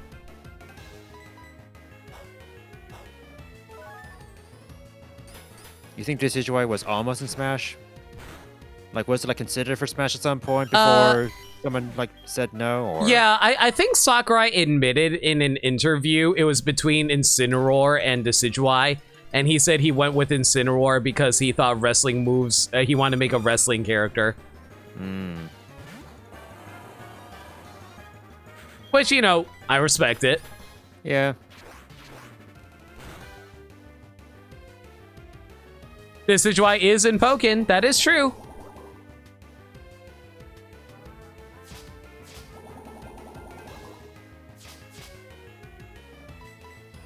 I will admit, I personally wanted Decidueye mostly because it was my favorite, but also because, like, for the love of God, can we have some freaking grass type representation in Smash? Please? Anything that isn't Ivysaur? What do you mean? Ivysaur is great. Ivysaur is cool, but it's like part of a Pokemon trainer moveset that already has the other two types, so give me another type. It doesn't help that, like, Greninja's already there as a water type representative, and I think there was another fire type starter. I can't remember off the top of my head at the moment. It was Charizard at some point, but then, He got combined back into Pokemon Trainer. Yeah. 71, 75. Huh.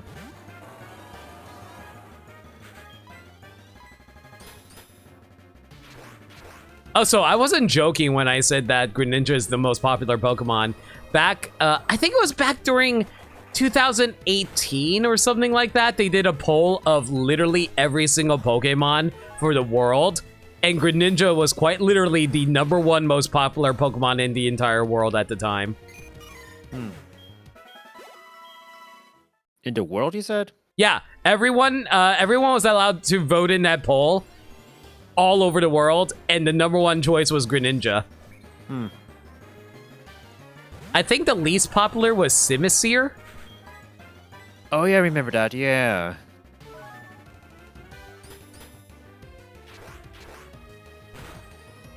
It was primarily a Japan poll. Yeah, but I'm pretty sure other countries could vote in that poll too, though.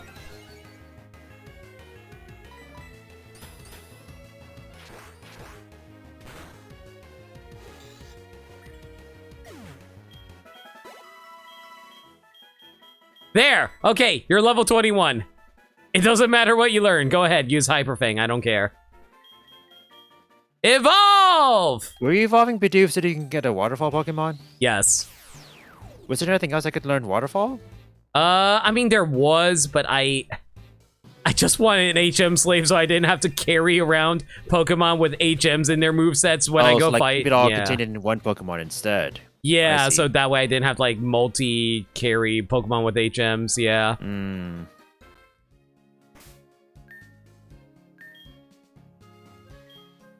Have any good HMs to work with, even?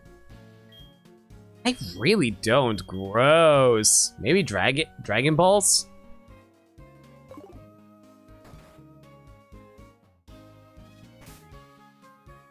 Honestly, the entirely reason why those generations never got a fighter is just awkward timing. Gen 4 was already out when Brawl came out, so of course they want to market the newest generation. Yeah. Same logic for Smash 4 with Gen 6 and Gen 7 for Ultimate.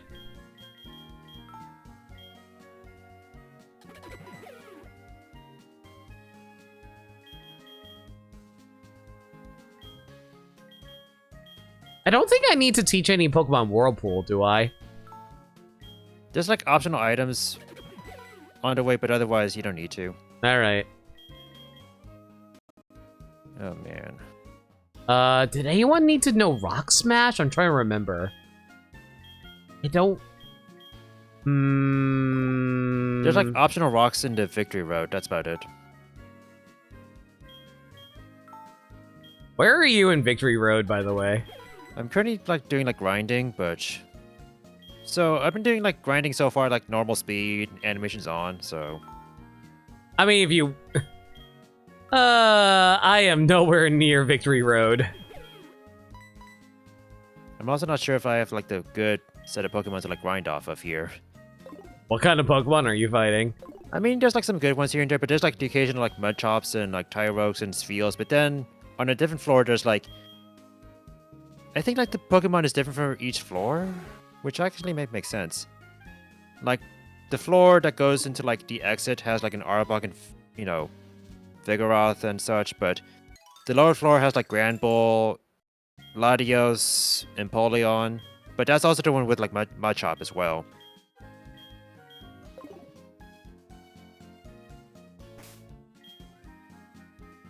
But even then, like the most they would give is like 900 something, rather than anyone breaking 1,000. Oof, that sounds rough.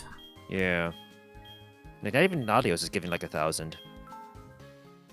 That is Then again, I really guess, weird like- to think about, actually. I suppose it would discourage you from defeating the Pokemon, you know, versus like catching it, I guess. If that's the logic they're going for.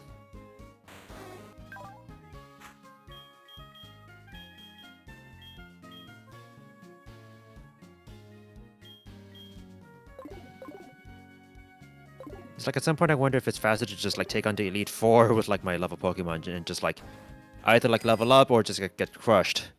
Or win. I don't know.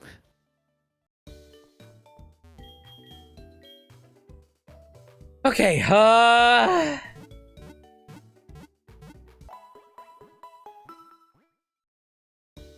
think I'm good to go into Victory Road now, hopefully. Did you like go past all the trainers? Or you mean like the Victory Road as like all of the trainers on the way to Victory Road? I'm going to have to fight all the trainers going through Victory Road. Okay, so the actual Victory Road of, well, the pseudo Victory Road of Johto. Yes. I think. I don't remember Johto's Victory Road all that well, honestly. Well, that's because there is no Johto Victory Road. It's Kanto's Victory Road. I Did you know what you just did? Did you know what you just fucking did? You set your first step into Kanto. still Take a look love at that the map. guy. Did you know what you just fucking did?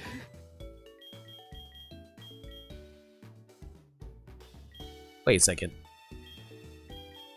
Oh, I could use You know, I could probably save a little bit of time and just run Blaziken. I'm a little sad that my like random Pokemon from Lugia was. Although I might actually consider replacing my Cloyster with that Gyarados.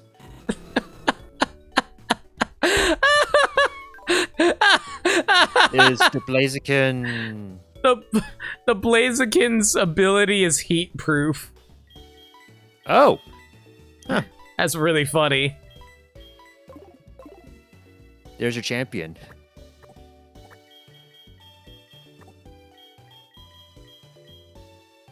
If you ever need a wall against a fire type in the Elite Four, there you go.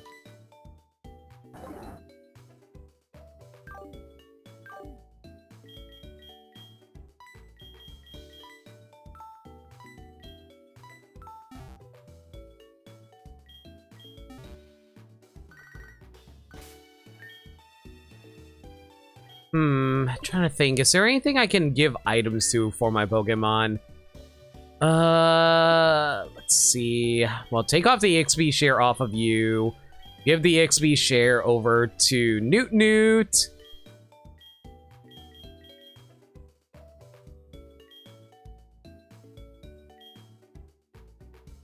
In before it loses the heat ren. I'm pretty sure I would melt the heat ren before he's able to melt my blaze again. Either that or I punch it to death.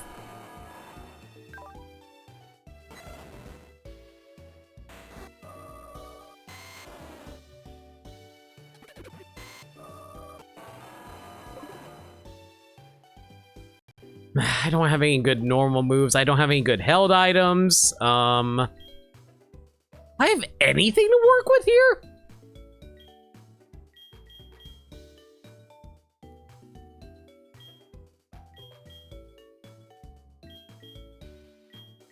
I guess never melt ice?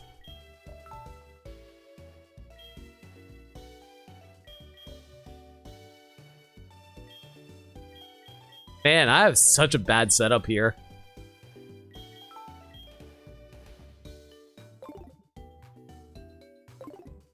Alright, let me see if I can teach Reptar anything, because... definitely not you, Focus Punch. Drain Punch. Who can learn that? Can you... Oh, well, I guess it makes sense. Reptar's arms are like too small for a Drain Punch, but that's disappointing still. I thought he could do it. Let's see, there's someone can learn Ice Beam, but... And it could be Luigi if I wanted to. I initially thought about like teaching like number 1 Dime Ice Beam, but I might actually like bench number 1 Dime instead. I actually taught Ice Beam to my Kingdra. I think that'll work out pretty well. 85, 75. I could actually teach Luigi Ice Beam if I wanted to. Which one was Luigi again? Lugia. Oh, yeah, right. Silverwind. Shadowclaw. Shadowclaw. I mean, I guess like I can teach you to Reptar if I ever feel the need to have that, but that seems a little redundant. I mean, you Oh, might yeah, be U-turn. coming across a ghost type, and ghost types are only weak to themselves. Yeah, but I also have like Dark Pulse at the moment, so... I forget, Yeah, was I don't Dark know. effective against Dark types, or... I mean, Dark effective against ghost types? Yep. I always forget what stuff Dark type is effective against. I'm a little sad that I don't have like many like ground TMs. That could have been handy. You benched me number 1 dime. 2, you benched me number 1 dime. Or 3, you benched me number 1 dime.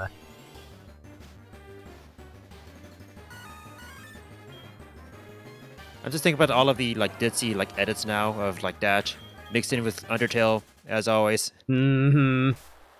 Is it just me, or is Undertale just like...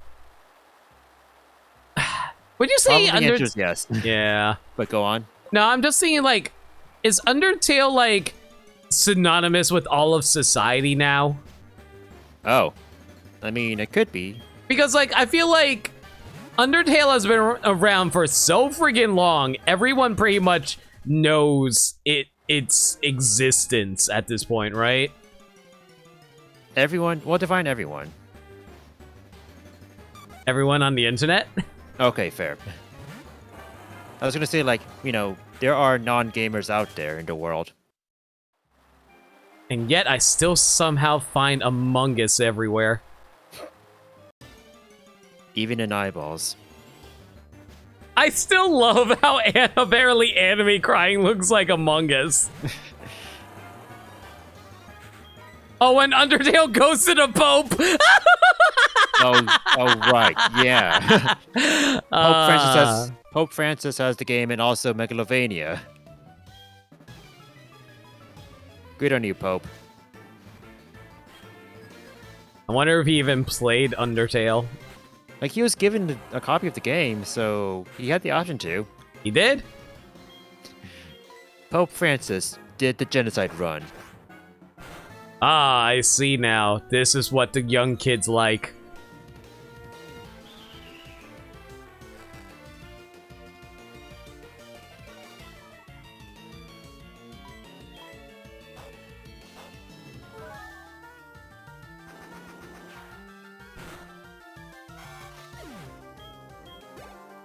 Oh no, I know about that, guys. I was just making a joke about whether or not he actually played it.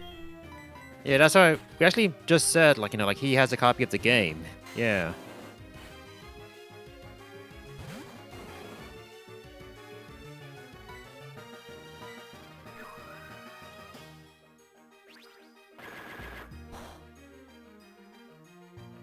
Wow, that was a critical hit. My Venusaur sucks.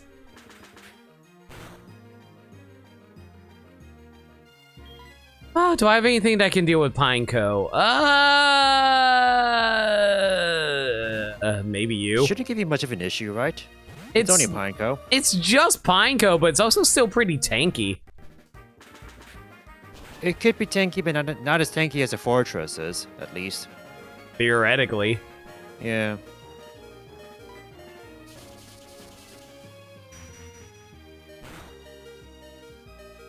Let's go, lunch money! Cradily. Man, I always forget the typing on this thing. I think it's grass rock? Yep. Yeah, okay. What the hell is the weaknesses of type rock, grass rock?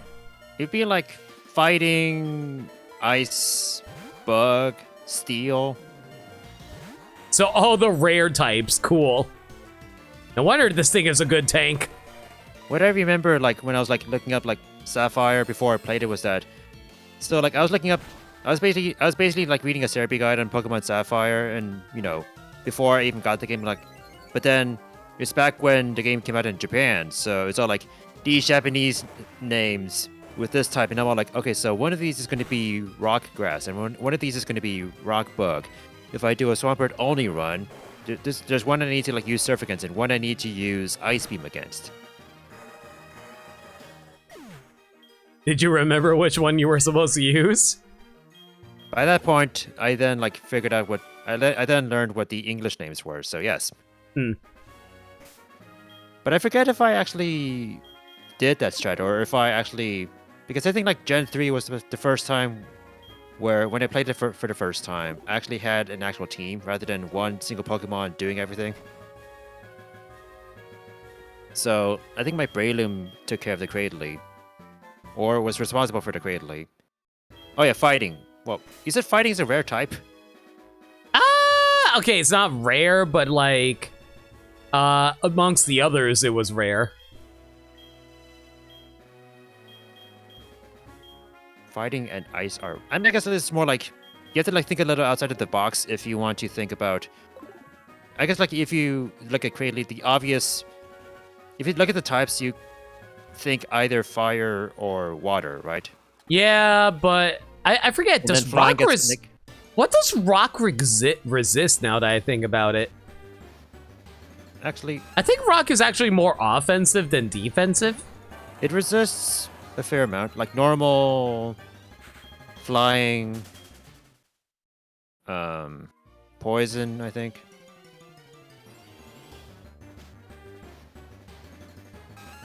I think you might be combining rock with Fire ground. as well. I think like I know rock which one? resists normal. But no, like I feel like ground resists poison. They both resist poison. They both resist poison? Yeah. Poison tests have it hard. Yeah, And but fire then as like well. but now they can kill fairy types, so everyone's like, oh man, poison's amazing now. Mm-hmm. And yeah, I knew that fact. I knew rock was actually surprisingly weak. Not weak, but like defensively weak. Yeah. Oh shoot, that's the wrong move. Like, I think it had like the third most amount of weaknesses in comparison to grass and ice. It was something like that anyway.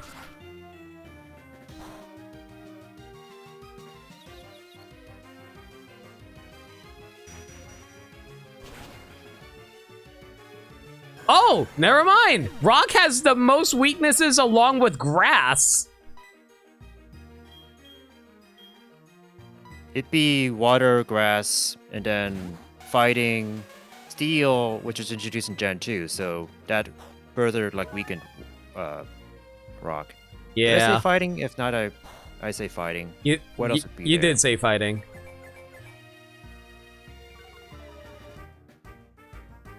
And ground. Yeah, ground. Widely used type. So, yeah.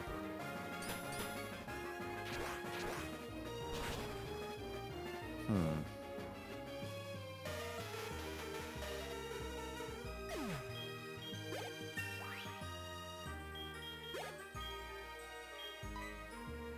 Alright. Oh, wait a minute. Before I bench number 1 dime, I need to take away his quick claw. Yeah, I think I envisioned something for number 1 dime, but its stats weren't really, I guess, like, justifying what I had in mind. You know, I had the same issue with my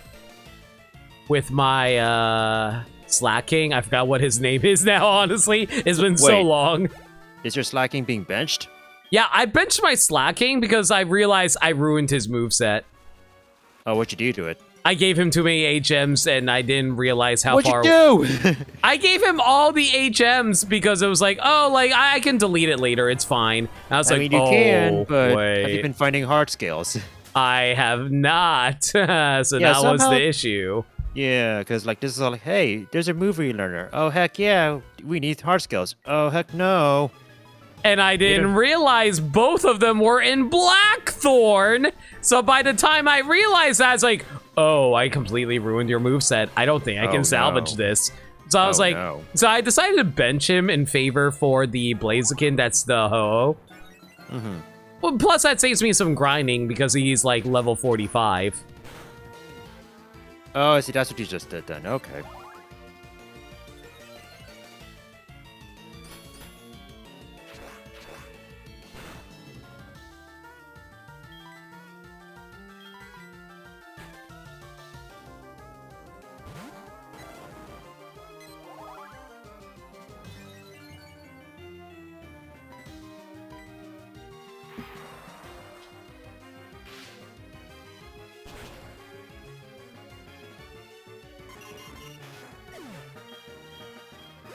Oh man, I'm trying to remember what Lance's levels were. I think his highest was like a level 50 or something like that. It was, yeah. Oh boy, I am obviously glad we're not I supposed to caught go- that Ho now. Yeah, I think like I've brought like Crazy Sunshine into the team, even though it has like some like noticeable weaknesses. Like it has a nature that lowers its attack, but at this point, I'm just gonna take it for the levels more than anything. What's its ability?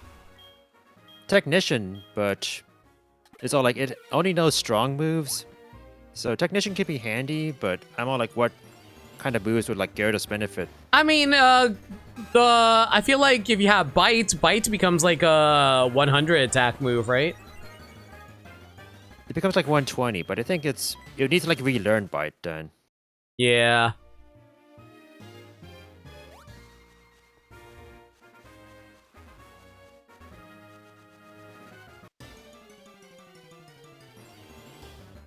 Let's see, what TMs are you able to learn? Oh my god, I found a wild Charizard. Are you freaking kidding me? So Crazy Sunshine can learn Payback if you want to, but it gets stronger when it gets attacked, so... And this Right. Charizard knows Dragon Rage. Thank God. You can't learn Fling, okay? Iron Tail, Sandstorm, Reverse, blah blah blah. Man, these TMs kind of blow. Yeah, I mean, we kind of we did say we didn't want broken TMs, I think. Mm-hmm. Wait a minute, you have Pluck. Can you learn... come on, Crazy Sunshine. I am finding so many damn Charizards! And they keep on wanting to kill Steven Jr. No! Yep, there goes Steven Jr. Great.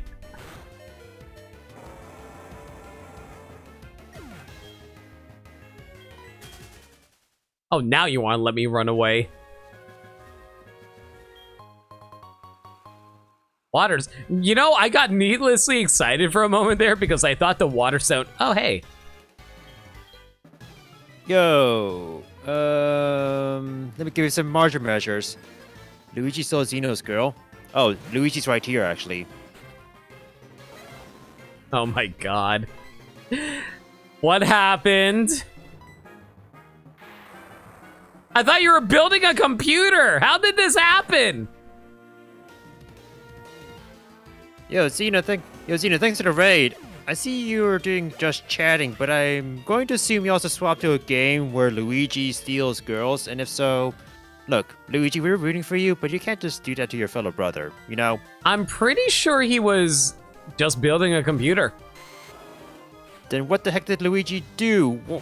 Did Luigi come to your house and like steal your computer and that's your girl? Why am I'm sorry. Why am I suddenly imagining a plushie of Luigi breaking into his house and stealing his girl? Just deep lore. Oh, okay, I see. Well, I see you never stand Luigi. That's what I'm getting at here.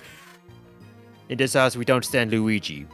Also, how's it going, everyone? Welcome to this race where I'm racing Hard Gold Soul Silver randomizer with limit, and right now the race is kind of at a weird place where I can go on ahead to the Elite Four, but levels are weird, so I'm doing some grinding and limit's catching up.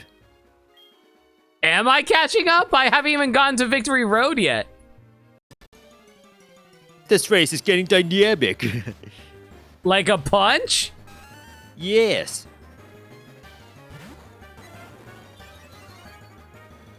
You fight the demons of hell for him? I mean, to be Luigi the fair. cat. Wait, Luigi the cat or Luigi the person? Yes. Ah, I see. Good on you.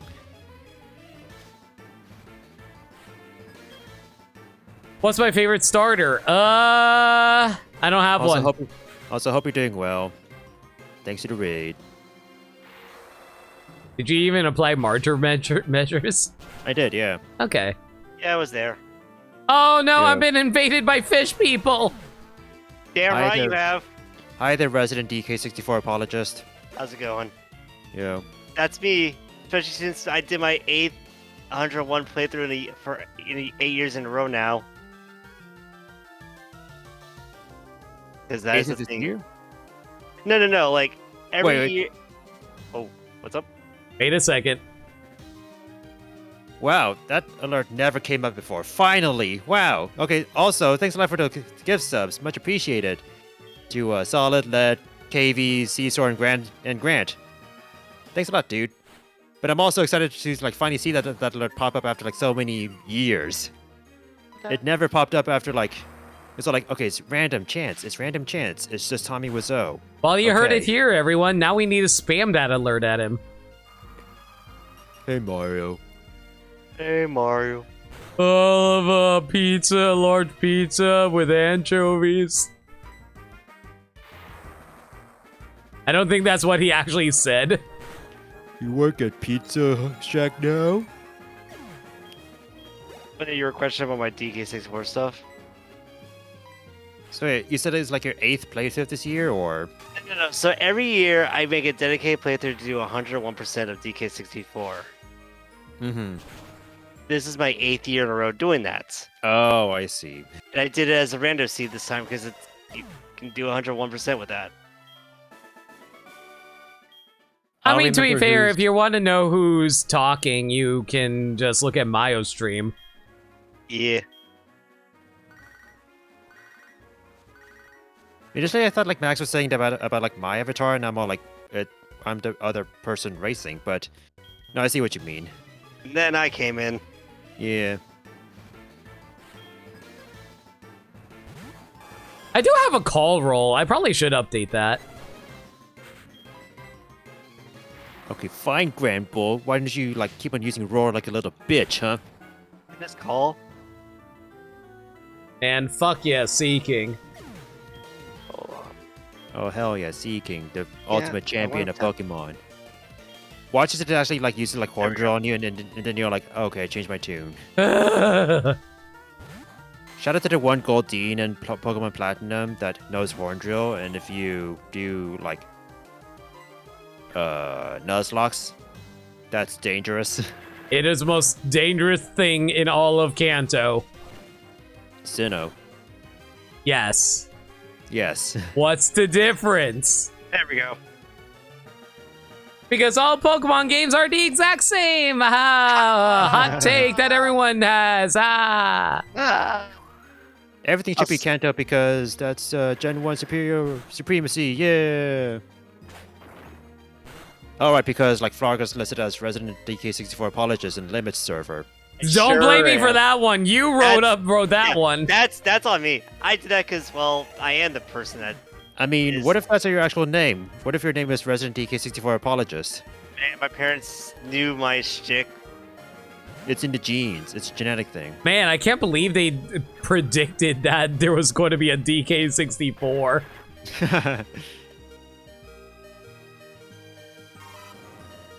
That their kid, their future son would enjoy it so much. They're all like, okay, so we know there's a Donkey Kong Country out there, but it's like, were you born before the N64 came out? No. So the N64 was new, so maybe they could like piece together like the pieces. Like, okay, so Donkey Kong Country is popular. What if it's on the Nintendo 64? Because games end up on the Nintendo 64. So what if we extrapolate and think about the title of the next Donkey Kong game? Oh, Max, don't feel bad about it. Like, not everyone's going to know everyone, you know? Exactly. Yeah. Also, funny enough, I was born before Donkey Kong Country came out. You mean Donkey Kong 64 or? No, Country. Like the first Donkey Kong Country. Yeah. Donkey What Kong Country came out on November 18th, 1994. When I asked you if you were born before or after N64, what did you say again? Before N64.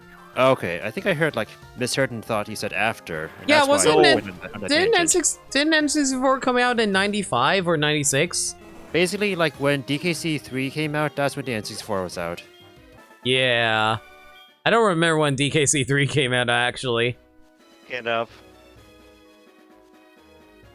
DKC3 came out 1996, November 18th. Wow. Wait. They Wow. made a DKC every year.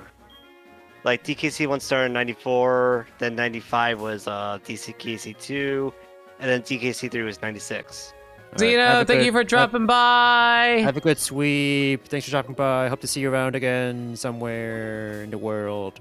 Later, Zeno. He'll probably see you at MagFest, actually. Oh yeah, maybe. Right, that's the thing we need. Like, I've been like putting off thinking about that, or like I haven't really been thinking about that actively at all. And then it's all like, oh yeah, since when are the electrodes here? What? I haven't been thinking at all because I'm not going to MagFest. Why? No. Yeah, unfortunately, financially speaking, and global climate-wise, it's just not safe for me right now. Unfortunately. Yeah. That's understandable.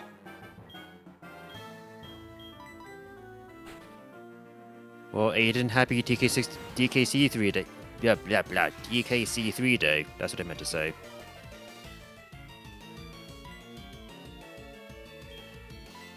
I can't believe you share a birthday with my first Donkey Kong Country game. That's right, and you know the one that the most too. Yeah, I've also never played... Well, I have played 1 and 2, but maybe 2 levels of each. Yeah, I still remember that one time on Arcade Pit. I don't want to talk about it! I mean, you made up for it with DKC3, which is why it was really impressive just watching you play through it. Because I don't never see you play DKC3. I love DKC3. That was the first game I've ever beaten, actually.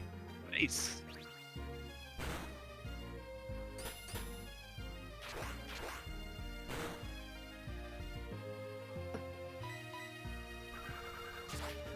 The wait for a new Donkey Kong Country game is tough. Oh, I completely agree with you. I've been craving a new DKC for a while now. Yeah. Last one was Tropical Freeze. And, Yeah. Yeah. I mean, technically we got a new one with new funky mode, but does that really count? See, to me, it does. Today I still wait for a DKC with K. Rool and DK paired up together. I need a new game with K. Rool.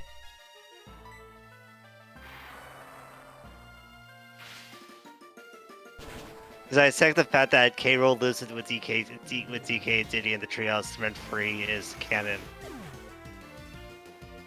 Oh, that's Jared's emote. Okay. I was like, I thought I saw that from before.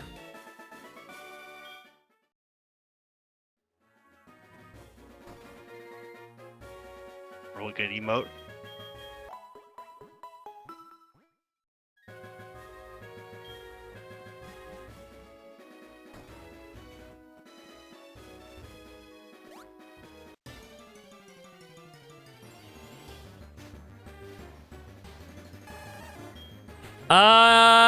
Okay, sure. Interesting question that you're asking this as we're trying to race, but sure. Our Genie of Slots, come on out, spin those wheels. Oh God, it keeps on making my screen blank out. That's annoying, but what can you do? Max asks, will we beat Mayo in this race? And the answer is okay. Yeah, Genie's not seeing any good faith in us right now, and I do not blame her. Thank you, girl. I'll catch y'all later. Bye. Does she get paid? She definitely got paid from the last stream, I can say that. Mm.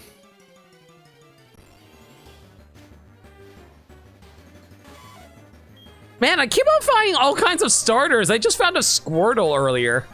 Oh, same. I'm not There's going to like some evolve Squirtles it because it's road. way too late, but still. Yeah. What the heck is this place?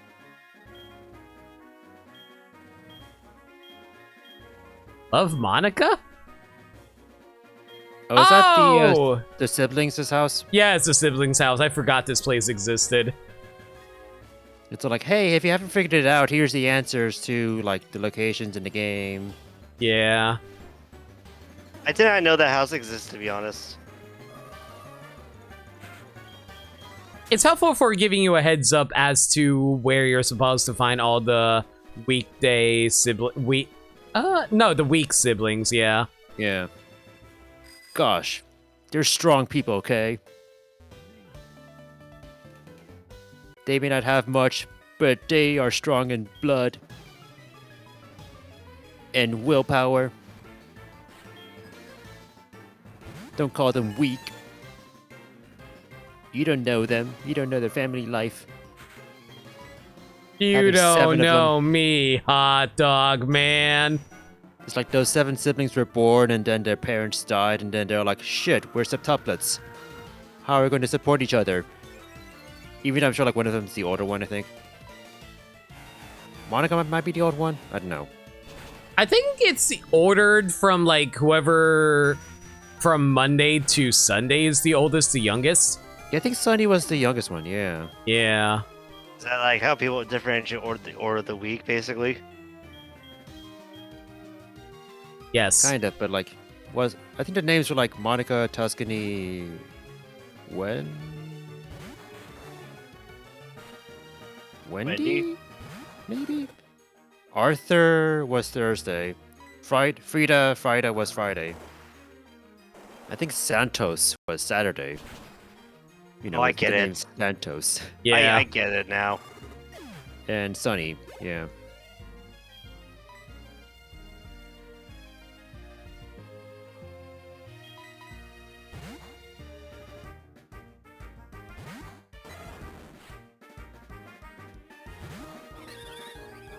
Ice feel.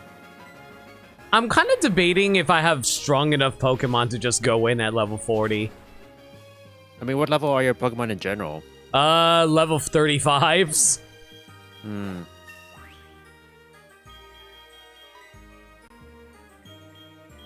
Select. Eh. I give up on Reflect, yeah. Mostly because I can't predict what Pokemon my opponents are going to be using. Yeah. I might just like level up Luigi and try out the Elite Four myself because this Victory Road is kind of boring. I have like some rare candies that I can use as well, so I can do that. You too. found rare candies? Did you not? No. Oof. None? I don't think I did. I could check, but I'm pretty sure I don't. They would be the medicine like portion of your bag. I don't think I found a single rare candy. Oof. That's rough. Let's see. 40.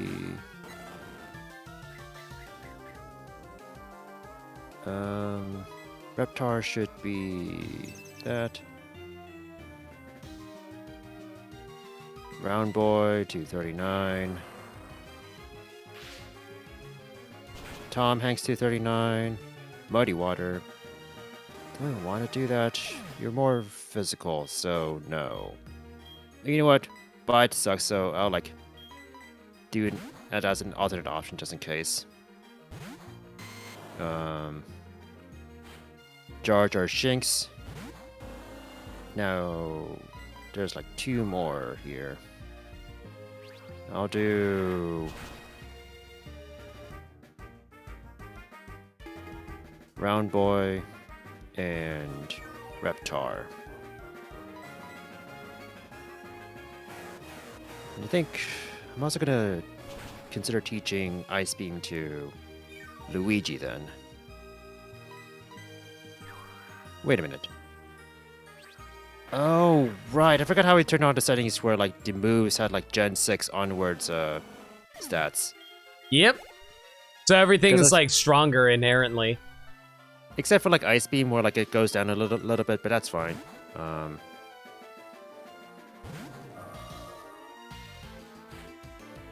Because like earlier like Jar Jar Shinx was trying to like learn Thunder Fang, and I held off. I didn't do that because of the accuracy, but I also saw how the attack stat was higher than I remembered it being. Yep. But that was because, you know, yeah. Yeah, it's based off the Gen 6 stats. Mm-hmm. Really?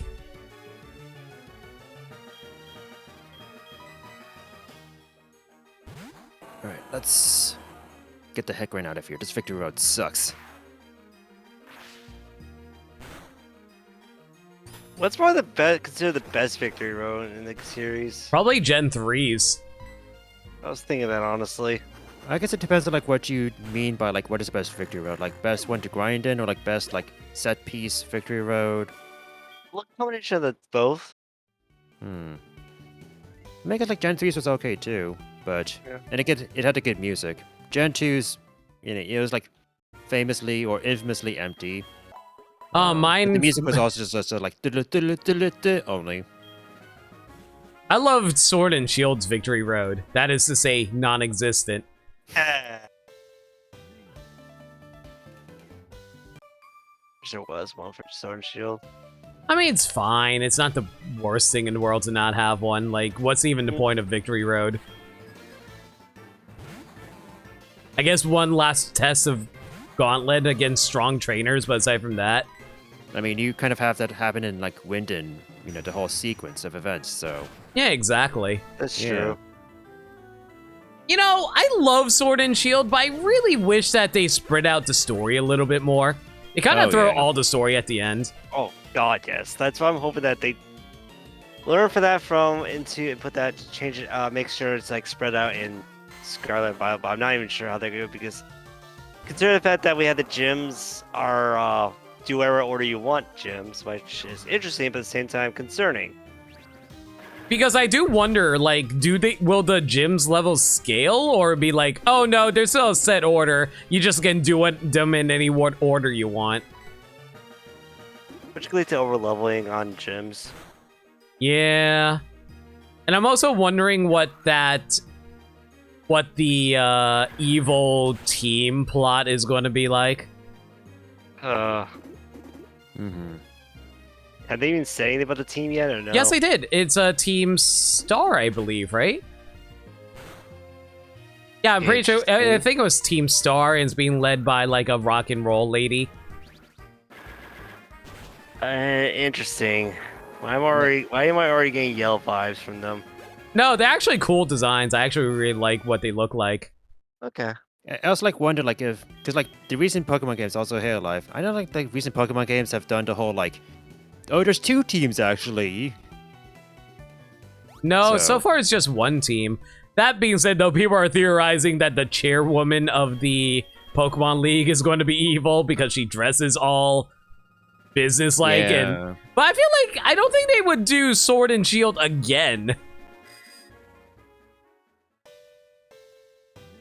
I'd be very surprised if they actually made the villain Sword and Shield again. There are multiple star teams apparently. Are there? I'm trying to look and see what they have about for Cerebi. No, I could have sworn it was just like one Team Star and we only seen one leader. Oh wait, she's an admin. What? Huh.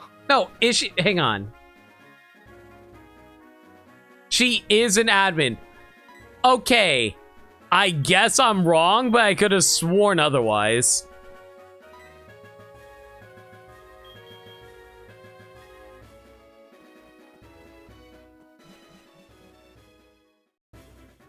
All right, I'm in Victory Road for the first time. Let's do this.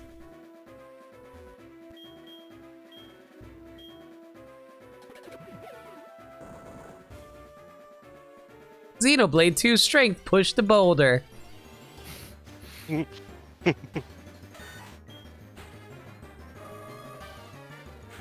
Alright. Good job, Luigi. You took down the Dragonite. The sandstorm rages. Right, Dragonite is... Oh, Grovyle. Ooh. I just hope it's like I said, I think I mentioned this before in a different Pokemon stream, but I just hope that the teams are very they're opposite to what the game like. You're playing Scarlet, the team's about preserving the future or something like that, while you're about the past or whatnot. Instead of like, not saying don't like Team Magma and Aqua, but it felt redundant for them being like, oh, we're in the ground type thing when you're like, they should really just like, oh, we're gonna make it like Aqua should have been Ruby and Magma should have been Sapphire, basically. I'm trying to say. I see. Because then they skew one thing and that causes the that would cause the legendary to come out like, oh, we're gonna skew with the water. That causes Groudon to be pissed off and come out. Or I think the logic is that they want to use the legendary in order to cause issues is the thing. I think that's the case. I haven't I really. think like them using the opposite orb causes the Pokemon to go berserk. Also, Super Will, thanks for the follow. Hope you keep your dental plan. Like I think like using the properly colored orb on the right legendary was able to like that might have like helped control it a little bit maybe.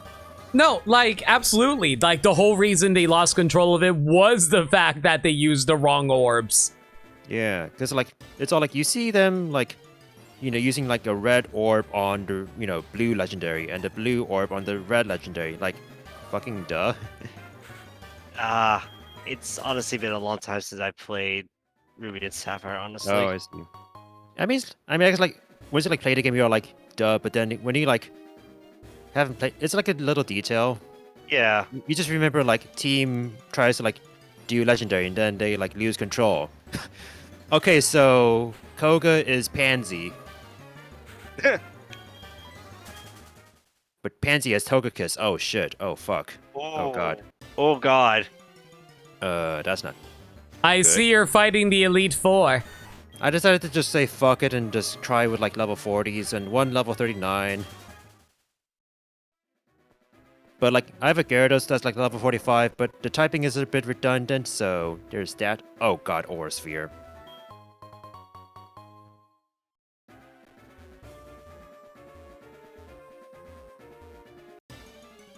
Cool. But when they use the right orb in the remakes, they go berserk and revert to a primal rage. I forgot they did that.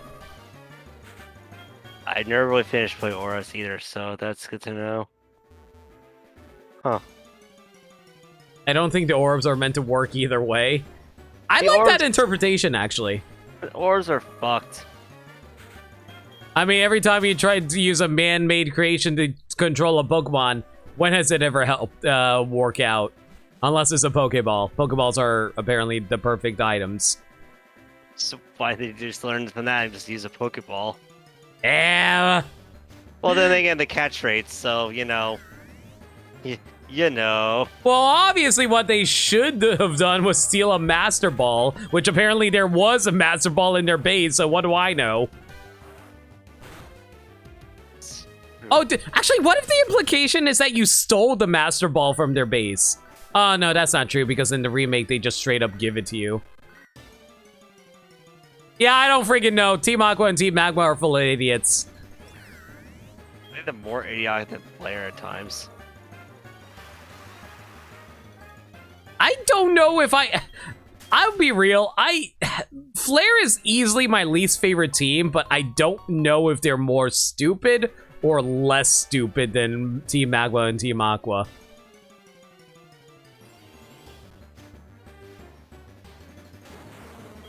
I think more so because I feel like their leader, Maxime, or whatever his name was. No, it's like Sander, I believe. Lysander, right. Maxime is, fucking... Anyways. Lysander was thinking like, oh, I'm gonna create this creature to, you know, kill off the entire planet and, you know, bring it back a new age. Probably thinking he would be spared, but he wouldn't be, so he's a dumbass. No, I think he just wanted to straight up destroy the world. Because I think he was, like, depressed or something like that. I don't remember I think Lysander's so. motivations anymore, but I think it was So- depression. So nihilism, basically. Yeah. Yeah. Well, no, that was Cyrus. Yeah. True, yeah. Mm, But Because he was like, Lysander yeah, could be. yeah. I mean, Lysander could be similar too, right? That's true. I'd still be in a, like, nihilistic way. Yeah, it's, Hold on, Bulbapedia. Tell me about this idiot character. Point is, I don't think there was any good team leaders until, like, maybe Getis in Gen 5. Mm-hmm. And even then, it's not that he was good, he was just an asshole and he knew he was an asshole. A manipulative asshole at that. Yeah, of kids. Mm-hmm. The nerve.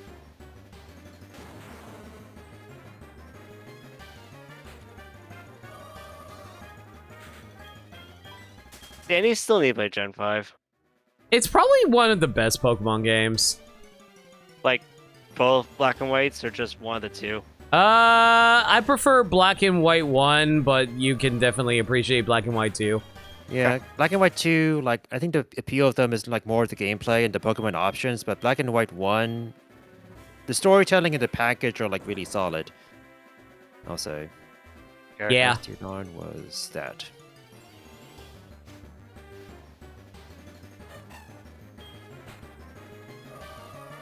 I like Lucamine as a villain too. I don't like what they did with her in Ultra Sun, Ultra Moon.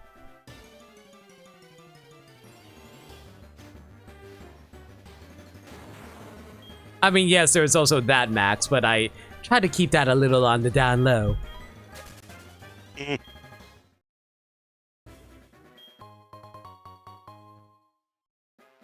I love it whenever, like, Pokemon are holding black sludges and they're not poison types. Oh Bastiodon with black sludge.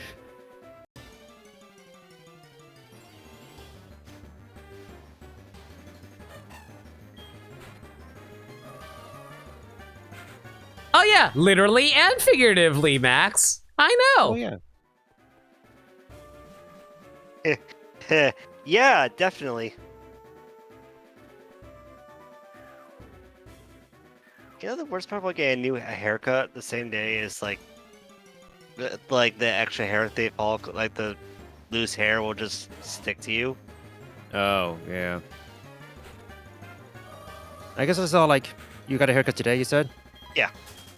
I guess, like, you can try to, like, rinse your hair out after getting the haircut, but even then, like, some hair still, like, remains. Yeah, I was saying, I too, did so- that because I usually when I got back I took a shower and just like, okay, nope, still itchy.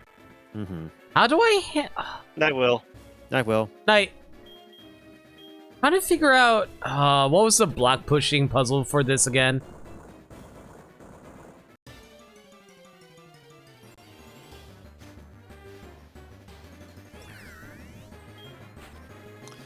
I might have done something stupid. I didn't buy any Revives. Yeah.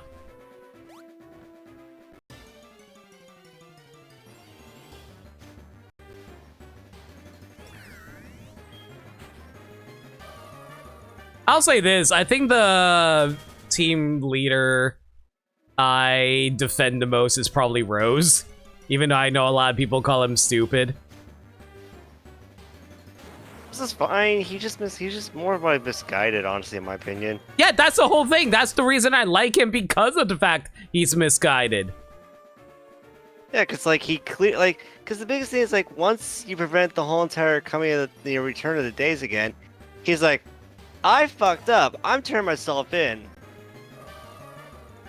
which is actually impressive.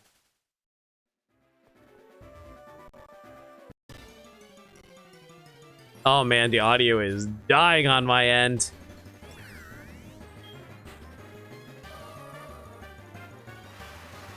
Ultra Sun and Ultra Moon did have good remixes. I did like those.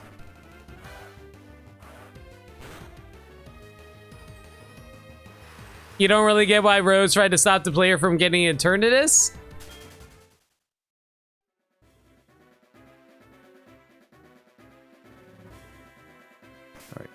Hello, Jill. I'm gonna have to think about that one, actually. I feel like they mostly did that because of like, oh, it's already done. Well, time to like just double down, I guess. Because at that point, he can't contain Eternatus. I think it was like, well, it's out there. And I don't think it's necessarily he was trying to stop us. I think it was more so, oh, Leon's already doing it. And then like they were trying to, and I think the idea was that we were trying to stop his plan. So that's why he was trying to stop us. So he was like, okay, well, have Leon do his thing, I guess.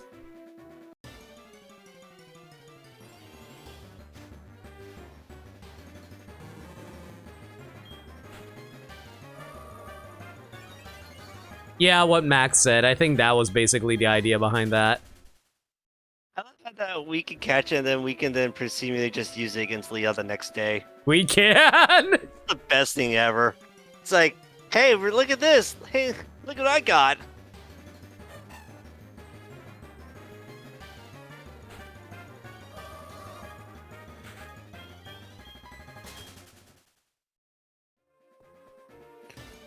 What's funny is that, like, so Jill has a Cranidos.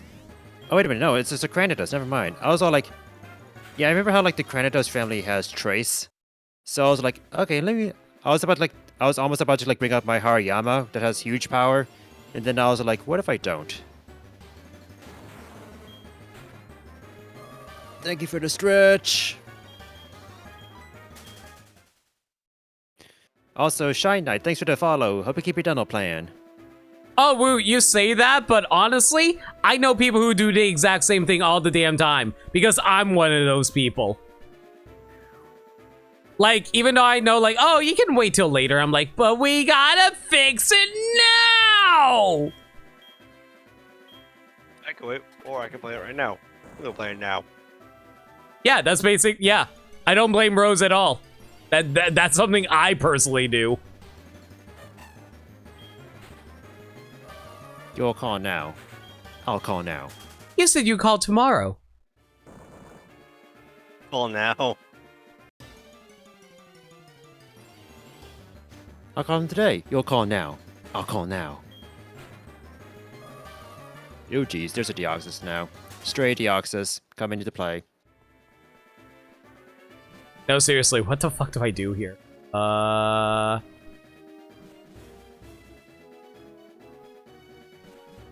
remember, how do you get past this area?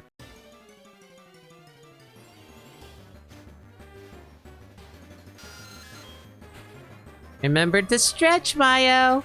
I did. Oh wow, I found a freaking Zubat. What did you stretch? Did you say what did you stretch? Yes. My body? My arms? Oh, like, Must what be my part of your arm. body did you stretch? Upper? Okay, okay.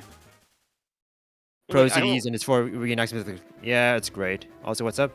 I'm only asking because that's my thing right now. Asking what? Oh, for work or Yeah, like we're school. school and work. So school I slash work. see. Yeah. It's like, all right, Ma, you want to work on your back today? Mm, You said you'll call tomorrow.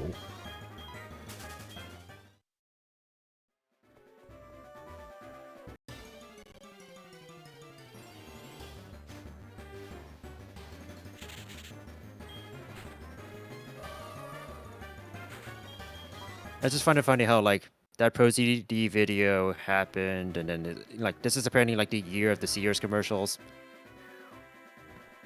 It's also really funny because I'm pretty sure that it was so weird. Like literally everyone started getting obsessed with that. Like Steven was like, "Man, I remember when we watched that commercial all the time," and then he made a parody of that, and then suddenly everybody else started doing it too. Mm-hmm. And then the one time like you rated your friend, like your friend had like the alert from the commercial as well, and that motivated me to like make my own version as well for SpongeBob.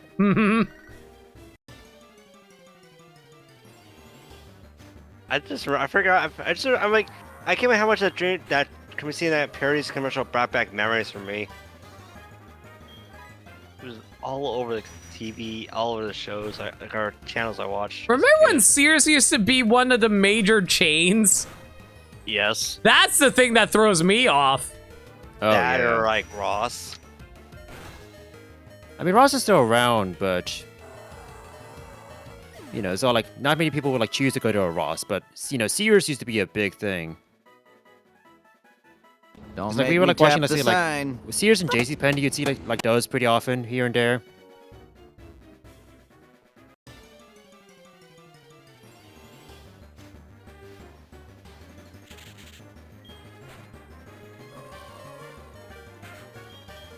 I think like JCPenney's used to be like big too, and I guess like when you watch like Back to the Future, there's like this one scene where, I mean, it's like the scene at the mall, and you know we noted how like there was a JCPenney's like you could see from a distance there. Yeah. I think other like Circuit City's now defunct, isn't it? Yeah, I'm pretty sure. Okay, your Hound Doom is now a Churchwick. Cool.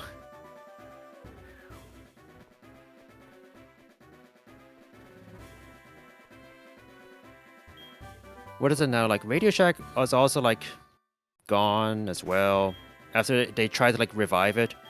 Rachel's gone. Toys R Us is kind of gone, I think. Mm-hmm. Well, it was gone, but then it kind of came back in some weird way. Yeah, I was like, that's what I said, kind of, because I know it came back in that weird, like, toy test way thing. I think it's supposed to be like now, Yeah. where it's kind of weird. I didn't hear anything about this, so you guys know better than I do.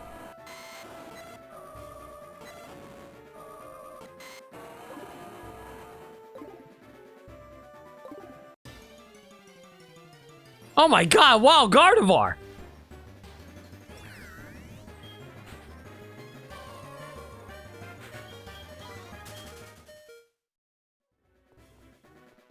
I remember I used to go Circuit City all the time to buy games, actually, because they had a lot of cheap games for available at the time. That is how I got my first ever copy to play Sonic 1, 2, and 3 because it was part of a Mega Collection on PC. Really? Yeah.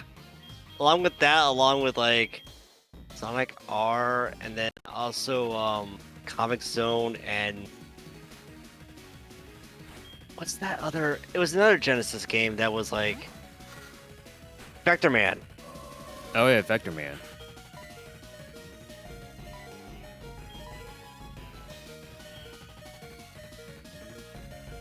It was a interesting collection, I will say. I tried to play Comic Zone, but I died within the first few level areas. And I think people say it's normally that hard too. So I'm like, oh, okay, I don't just suck. Everyone else sucks too.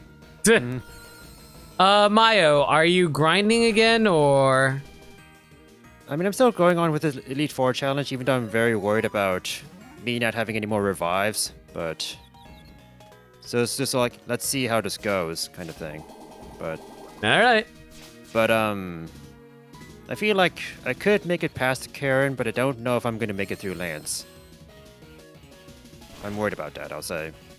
He's going to be well over 10 levels higher than you, so we'll see. Oh, I know. And the one time I don't teach Earthquake, god damn it. I found the Earthquake TM, I was like, oh, I don't need to use it yet. I'll save it for when I get to the Pokemon League. Freaking Raichu. Sup, motherfucker? Yeah, at least I have a grass type that resists you, so screw off.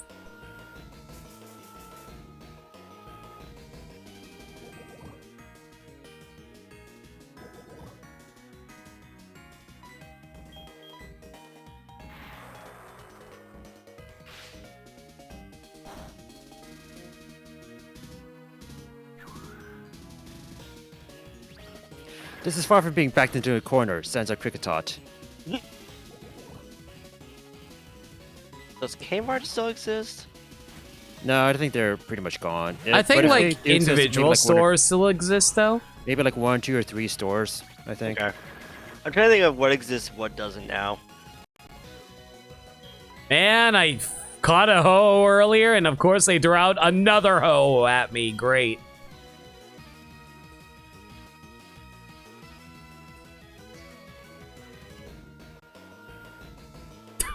Thank you, Woot. I knew about that first part. I didn't know about the second part. That one's pretty good. I usually see like only people like only doing the first part, so Yeah, I never heard the second part of it. Only true fans know the real lyrics. Is Kmart by my so it's mostly like local areas, I guess. Hmm.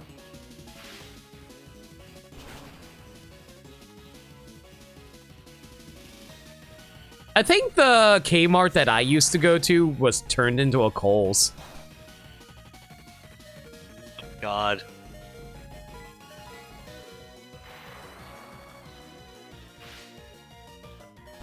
No, it's Blaziken. Take a pick. Okay.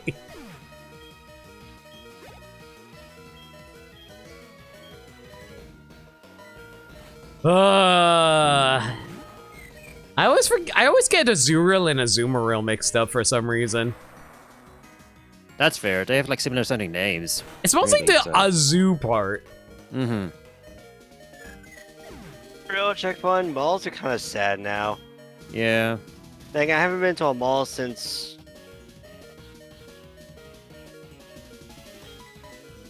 And there are like some malls that have surprisingly done well, but there's like many malls that are like empty shells of what they once were. Actually, Like sometimes you see like giant areas in the mall where like entertainment used to be, but then it's all like now there's nothing there. Which is a Actually, real shame because I used to love going to shopping malls all the time. There was And honestly enough, I still have to go to a mall just to get my ice stuff done because there's the lens crafters there. Mm.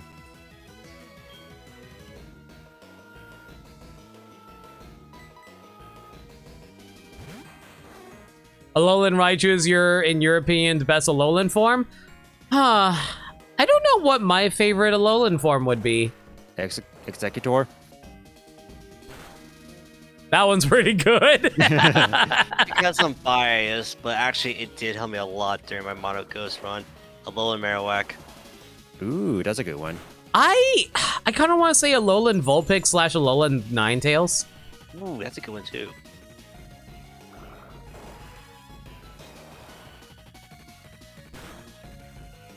What is...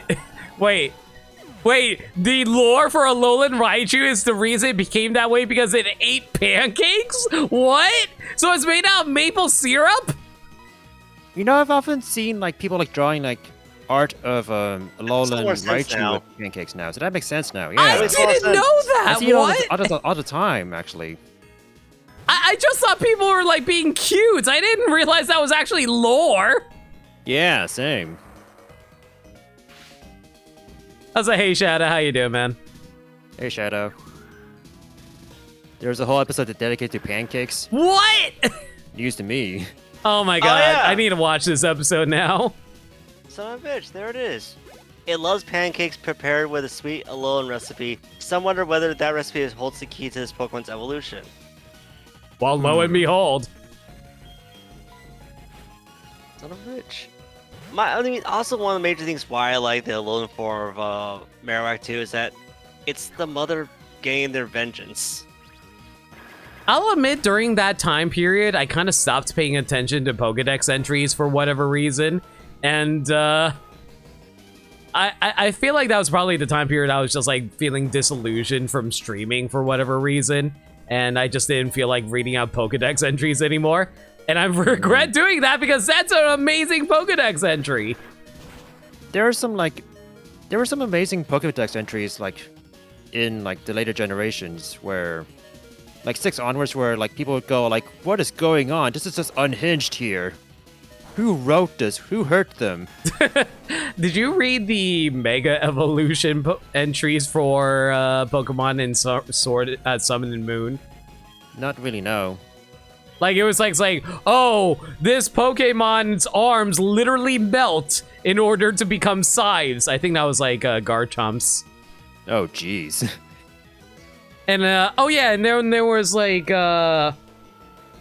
what's his name? The evolution of Snorunt, forgot what it's called.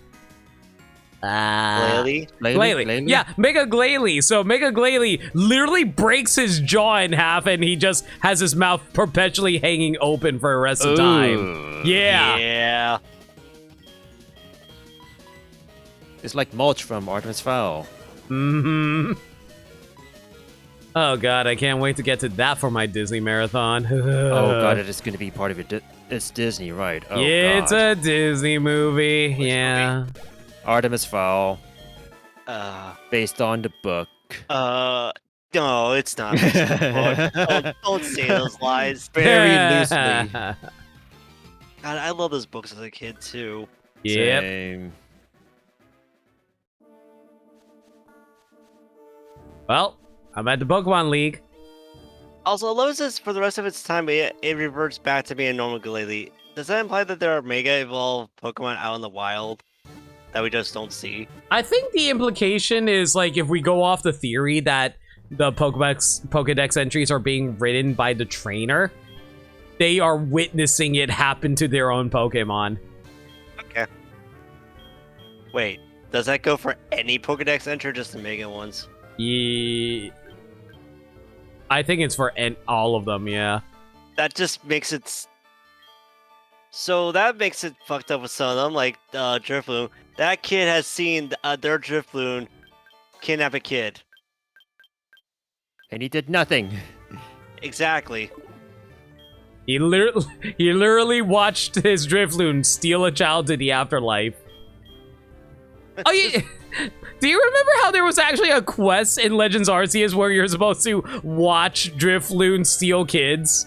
I remember that, yeah. Yes. Shit's Dear fucked, Lord. yo. Mm-hmm.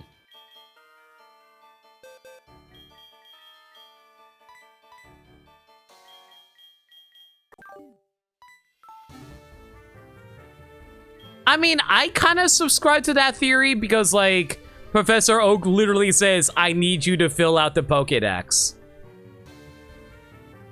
Here's a blank slate. Here's a blank notebook. Make some notes about each Pokemon. Damn it. Yeah, and in fact, that's actually what happens in Legends Arceus too. You're literally writing the journal for the Pokédex. Yep.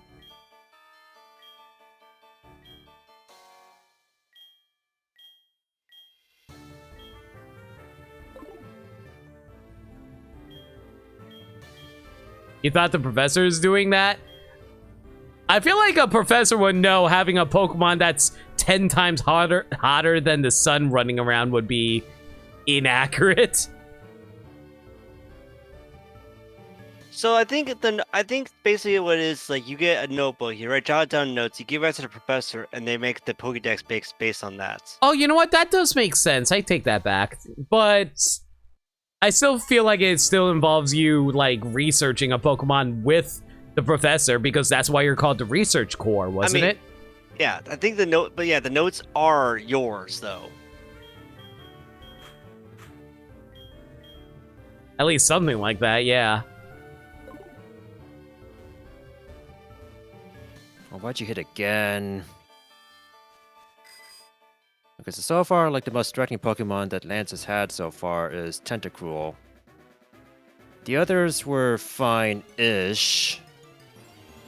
But there goes my Crazy Sunshine. No, no. Wow, I can't believe you let Crazy die. I know. I hope Crazy's streaming right now so we can raid her with that. I can't believe you died. No, I don't think she is, though. Dang it!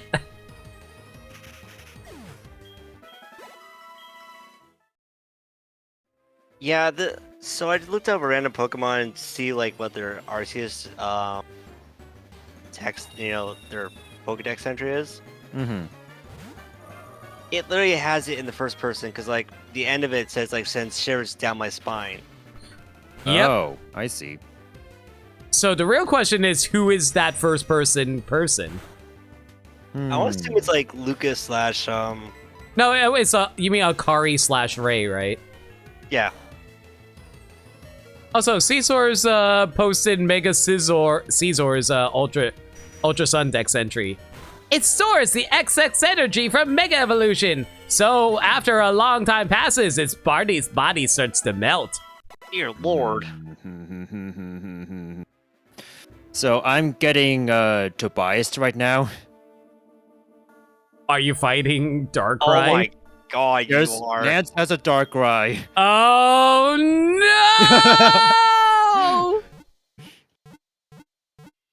After all the shit we talk about, it's finally happening in real life. You know what? I'll say this. If you don't beat Lance, I am more than willing to say, you know what? You win the race. Because I am getting very tired and I do not want to do another stream of this just to grind.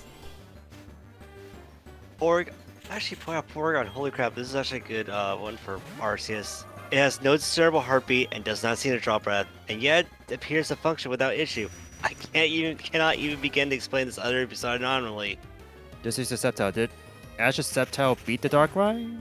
Ash's Sceptile did defeat the Darkrai, but then he threw out a Latios. Yeah, that's the famous part. Yeah. Also, you son of a bitch, you used Double Team. Well, it would be more accurate to say Sceptile got the finishing blow on... Yeah, because it was like a draw between those two. Yeah. Yeah. Wait, what was your... Oh, shoot, you're Dark type. Right. Right, that's what you were. Yeah, Dark Ghost. And now Ash is about to beat Leon and become the world's best Pokemon trainer. Which is why it's funny with, like... Oh, God. There were two Pokemon that always were fun to see hacked. Darkrai and Spiritomb. Especially Spiritomb. Fucking yes. Oh, Flargar, speaking of Spiritomb, did you watch the Cynthia battle? Yes. Dude, Spiritomb was wrecking house! Spiritomb does what it does. Spiritomb literally freaking Destiny bonded Pikachu, and it was amazing. Oh, wow. Yeah, like, Spiritomb knocked out, like, 2 of Ash's Pokemon because it was so fucking tanky. And right as when Pikachu was about to knock him out, he was like, Cynthia was all like, okay, Destiny Bond. And we're like, what? What a boss. Basically, that Spiritomb in that fight acted like the Spiritomb in the freaking like Platinum games. Platinum would be. It's so good. I had flashbacks of me playing Platinum for the first time and being bodied by that stupid Spiritomb. Cynthia Spiritomb yeeted half of Ash's team. It was so good.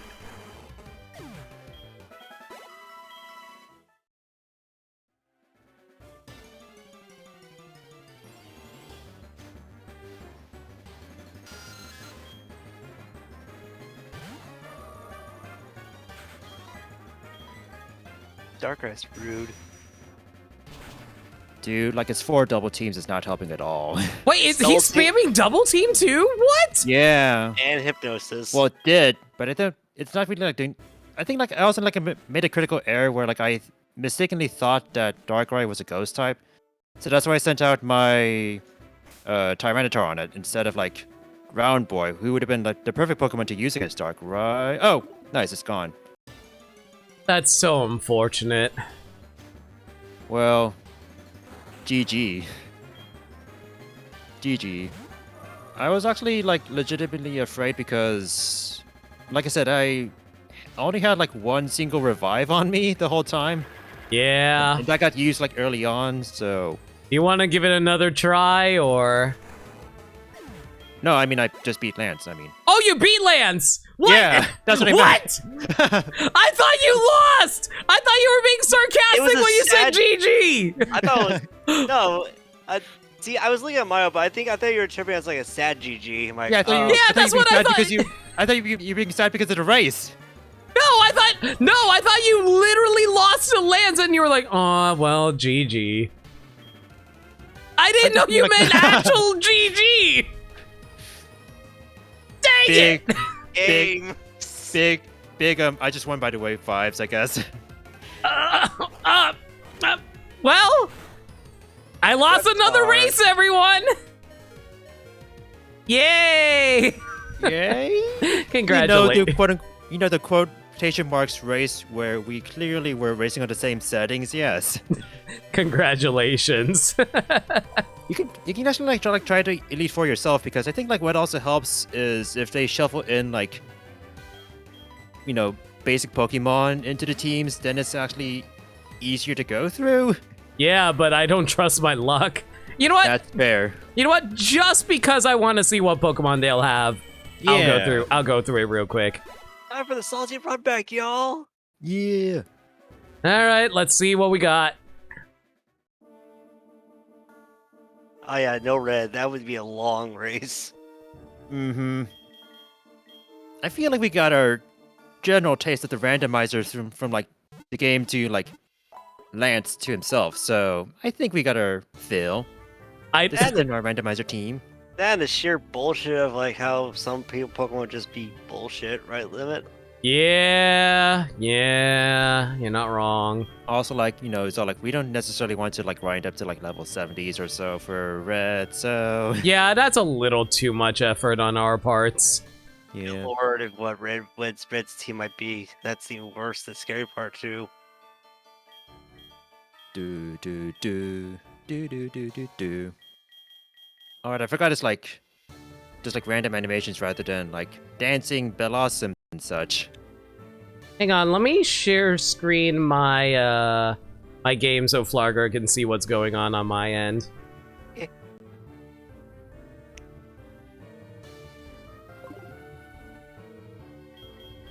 I think I will have Not Ho take the lead so that way I can mostly sweep through the early matches and then we I can feel see like what you they were, have. I did feel like you were in a good place with like the Blaziken, because like Blaziken's like really good. No, I definitely have the good setup. It's just like I What decided. does Blaziken know, by the way? Definitely has Blaze Kick. It had Ooh. it had Blaze Kick / Quick Attack and Bulk Up, which isn't bad at all, honestly.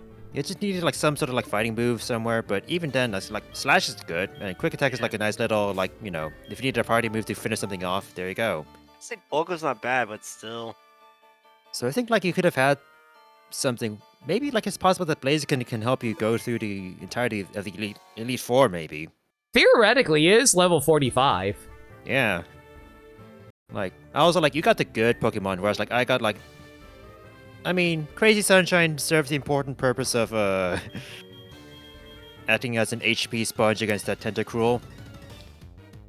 I definitely feel like you probably were just overall quicker in getting through the game, and I just got luckier for the Pokemon. Yeah. Or like it's more like there are like some things that I remembered here and there where like there's some moments where like I think we were like caught up. We were like neck and neck sometimes, but then like there are certain details about like the game that might have slowed you down because it's all like it's been a while. Oh which, yeah, I mean, right. it's When been I a went while. through the freaking bell tower because I didn't realize I had to go talk to Professor Elm first. It's like I legitimately thought you were like there after doing the proper sequence, and then it's all like when you said like there's nothing on top of the bell tower, I was like, well, Oh wait, do you even have the? Oh wait, did you even go to? You know, it's all like No. first I was like, you should do Kimono Girls, and then it's all like, wait, there's like the whole like New Barktown sequence, right? Nope, not at all. Oh god, I missed my blaze kick. I probably should conserve those and go for a slash right now. Yeah. It's only minimum. Not bad. Also be sure to buy revives. Don't do what I did and go through an Elite Four with like no revives again. Oh, I was buying revives earlier. I should be. I Yeah. should have enough. I have like 6, I think. I know, like one time when I played Pokemon Platinum, it was like in an old stream playthrough. I also didn't buy revives. You So- seriously lived with 1 HP? Wow. Wow. I am so mad. And then they full restored it immediately afterwards. Of course they Don't worry, did. it's just charging. It's not gonna do anything. It's. I don't like it charging that much power. It lived with 1 HP again. What the? All But it this is a charge. Minun! How am I not killing a Minun? This bodes well. Oh, Minun is the boy. more defensive one, right? So Is it? I actually don't know the difference between the two. me neither. Why do you have so many electric types?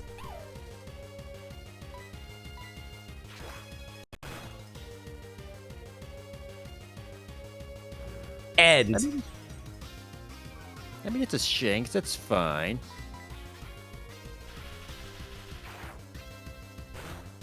At least it's not doing much damage.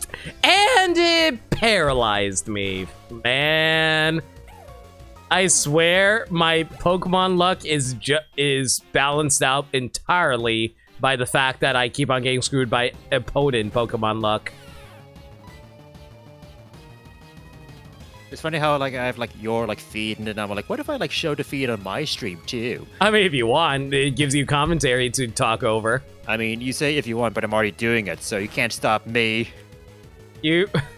Wow, I can't believe you're stealing my content to react on your own stream. What are you... Oh my god, the Perugly is a Perugly. Oh my god. With the whole like open mouth, like, oh, thumbnails. Oh! Oh. Someone's got to draw a big circle around, red circle around it now. Right, the algorithm. That's how the algorithm works. You know, I'm actually surprised that Desmume was obedient the whole time, because like I was scarred by Desmume like killing Heart Gold Soul Silver before. May just be like maybe it's playing with a better computer that may be a factor. That probably helps out a lot. Because like I think the last time I played like Heart Gold Soul Silver on like Desmume, it was like on my old laptop that was used for college. What Pokemon do you have that knows Ingrain? Lord only knows. At least I'm... Wow, that was a crit. Jesus. That was a crit. Wow. Snover. Oh, that's who. Okay. Oh, it's Snover. You're going to be evolving into Obama soon. In fact, you should be Obama right about now. What are you doing being a Snover? I mean, it's just like the same people who keep like a level 40 Caterpie. Or the level 47 Turtwig. Shout out to Karen. She had a Turtwig? Jeez, alright. Yeah, that was her Houndoom. Wow, that's so unfortunate. For I'm who? down. Yes. No, you know what? It's funny how, like- Unfortunate for me. Oh. Yeah, I guess I would say, like, in terms of luck, like, the Pokemon that I was, like, finding were, like, okay, but then, like, there were some Elite Four Pokemon that was all, like, this is a Kricketot. You know, I'll get rid of Bulk Up, heck it.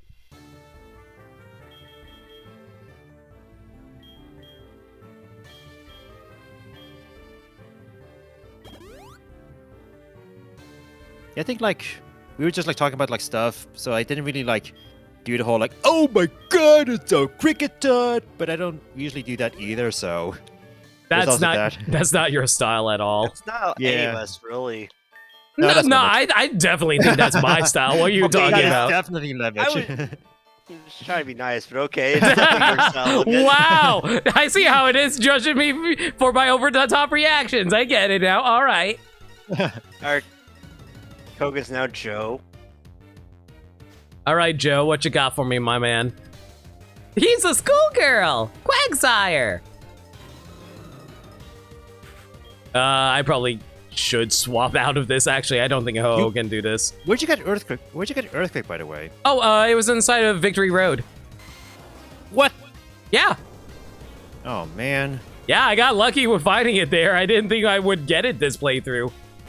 I was like, man, I have like no like ground type TMs that I can teach you anyone. Why did you know Earthquake? Die to this Razor Leaf, please. I mean, Quagsire knowing Earthquake, I can see it making sense. No, it makes sense. I just wish it didn't. Oh, it's a rhetorical question. I see. What does rhetorical mean? I don't know. Can I eat it? Is it a fruit? Is it tasty? Can you marry it? I almost threw out not Papa at it. That would have been bad. Why is that your immediate question after tasted? Anyway. You know exactly why. Yeah. Oh God, are you serious? Yeah. Oh my God, this Quagsire might actually sweep my team with its earthquakes. Well, I guess if there's anything that does it, I guess all hail Quagsire. You know what? I'll gladly lose to a Quagsire. You know, I was You about to say, have like, amnesia! Okay, go ahead. I was about to say, like, I was expecting, like, say, like, Tom's, like, Quagsire emos, and lo and behold, I saw, like, Caesar having, like, one of them in there, so... there Good we job, go. Caesar. You're well prepared. Oh my God. Okay. And the one Pokemon that would have taken it down just got killed by 2 earthquakes. I'm so mad. Well, Magical Leaf? Magical Leaf should make a dent or destroy it. Well, amnesia happened, so maybe a dent. Unfortunately, the yawn's No, happened now. not quite enough. Do you think Joe is going to have another full restore? I think they all have, like, one each, except for Lance, maybe? Yeah, I think Lance has 2. Please do not earthquake again. Okay, you know what? To be fair, you acquiesced. You did acquiesce. Who would that have it? That or, amnesia again. Do. Come on, Newt! It's a physical attack, you can do it. Alright. Okay, there we Cracks go. are down. Quillfish. I probably should send out not Papa for that. It's a safe assumption. Oh my god, they have like Wheeze on this cruise ship. Wow. Imagine going on to a cruise ship and every room has a Wii in it. I mean, to be fair, during back in the day, hotels used to have GameCube they had, like- controllers and N64 controllers. Yeah, and like I would be all like, I want to like play this, and then like my parents would say like no, and then like one day they said like, so one of your friends like played the N64 at a motel, and they like had to like pay more than they expected to, so they had to like wash dishes to pay off the fees. Wait, And I'm all what? like, I'm sure it's like some like bullshit story to like scare me away further from like Scare tactics. Yeah, like parental scare tactics that are not based on truth. Mm-hmm. See, it was. Oh god, never mind. Oh, great, it's an Articuno. Okay. I was gonna say, see, it was only the Quagsire. Never mind. I'm gonna shut my mouth, big fat mouth right now. To be fair, I can't tell if it. You know what? I think it's weaker physically, so I'll spark it.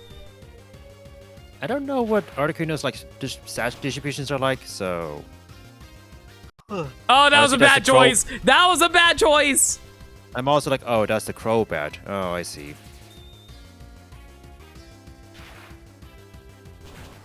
Please. You had a berry?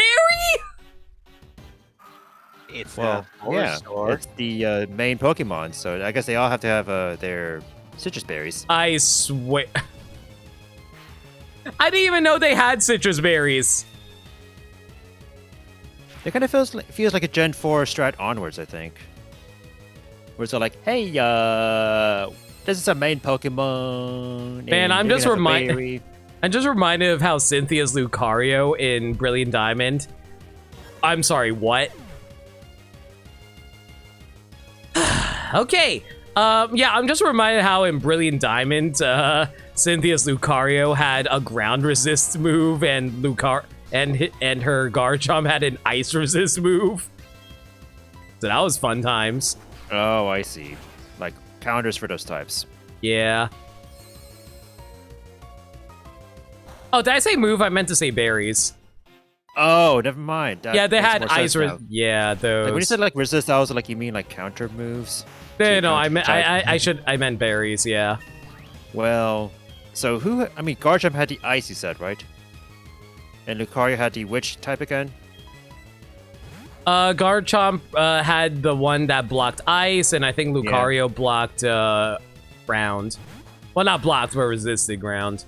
Oh, that's so rude. Not even full Torterra. Okay. If it was a full Torterra, this thing would have died. It's also true That's the because thing, Groudon's yeah. only grass. Oof. I'm wasting all these perfectly good ice beams. Thanks for wasting like half my team, Joe. You're welcome. Oh, right. Seadra has Volt Absorb in my game. Right. Hey, Woot. Nightwoot. Hi, Boot. Where's my revives? Here you are. Oh, I have 14 revives. I'm good.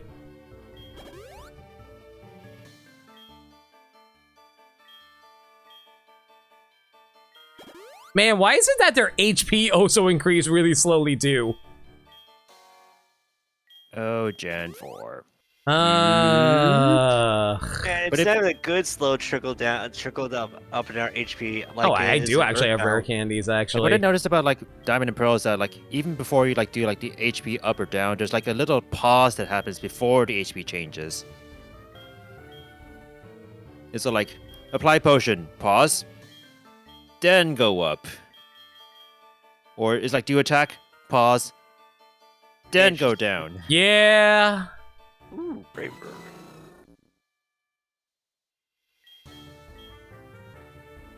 Wait. Did you do that? Did you meant to do that? No. Oh no. I don't Wait, think what? I can rewind, right? I don't think you can. What you write over? Blaze Blaze kick. Oh. Oh. Oh. Oh. Do you have any fire TMs? I don't think I do. I don't. Oh no. While I made this a lot harder on myself. Well- Brave Bird and Blaze Kick both impact grass and bug, so you got that covered. Brave Bird has impact damage, like kind of like recoil. It's fine. It's fine. Blaziken can take it. Blaziken's, tough. Moms are tough, as they say. Moms are tough. What gender is your not ho? Good question. Male. That's a tough. Yeah. I mean, if it wants to be a mom, then sure, moms are still tough. But It does. It does whatever it wants. To Hi, do. Leo. exactly. I'm suddenly a lot more nervous now I don't have Blaze Kick, actually. Sorry, yes, but I don't want to say that. I'm not saying that. Hey, it's Machop. At least Brave Bird will work against Machop. Hey, there we go. Yeah, perfect. How much You're, HP am I going to thinking- lose from this is the question. Yes, I mean, it's only a Machop. It's only a Machop. it's a KO, and it's only oh god, That was like a quarter of my health right there. about 41 HP right there. Which cache? Water ground, so grass type. If I was a mom, this would be kind of shocking. Just call me daddy. Just call me daddy.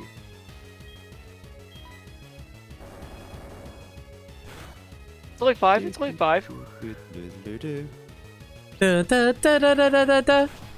I was wondering why ground does normal damage as Venusaur, but I realized poison.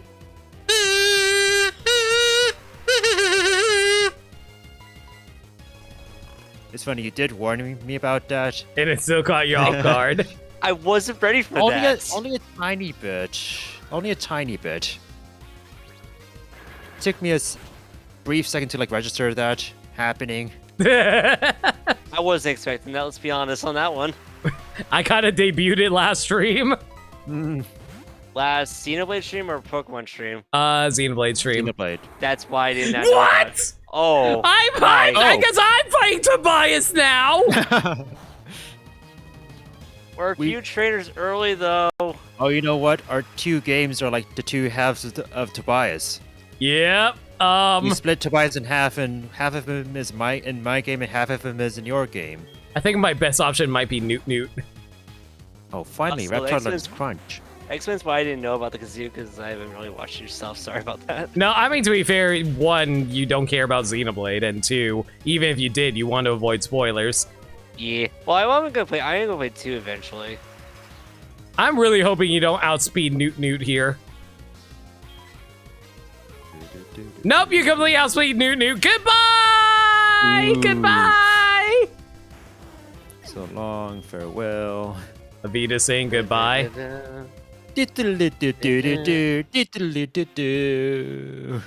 don't know the full lyrics. So What the hell do I kill this thing with? I wouldn't know the full lyrics to that myself, but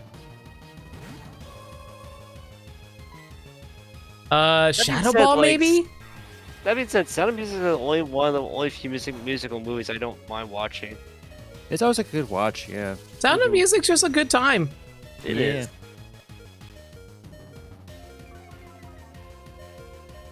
Well, his special defense went down, so that's good. I have a lot of special attackers. Lunch break had- praised the hit. Lunch break praised the hit because she loved you, right? Oh, that's not in this game.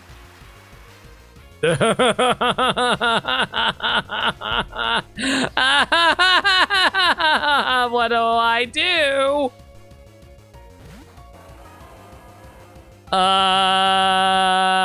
Metal Claw, hope for the, or you can use protect. I swear, this game has been nothing but protect spam. I swear. I mean, I actually felt the same pain because I was trying to like grind off of the Latioses in Victory Road, and They just kept I guess it spamming was- protect. yeah, because I think it was like before they learned Luster Purge, but they just kept on using Protect and whatever instead. Oh, Dragon Breath, that's what they used instead. Or He, since Latios is a he. Why do you keep swapping? Whatever, Wish Cache is gone. Theoretically. Die no matter what, you know?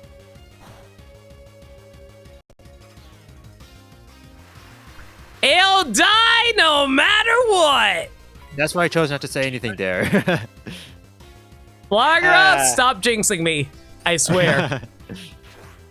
I ain't not gonna say anything then. Wish Cache is a tank Pokemon, so it was kind of to be expected. I think it's also just because of the typing, I think. Yeah. Oh no, I Yeah. think it has high defense stats in general though. Maybe, but I don't really think of it as a tank. It's more like it's just round in terms of like its stats distribution, you know?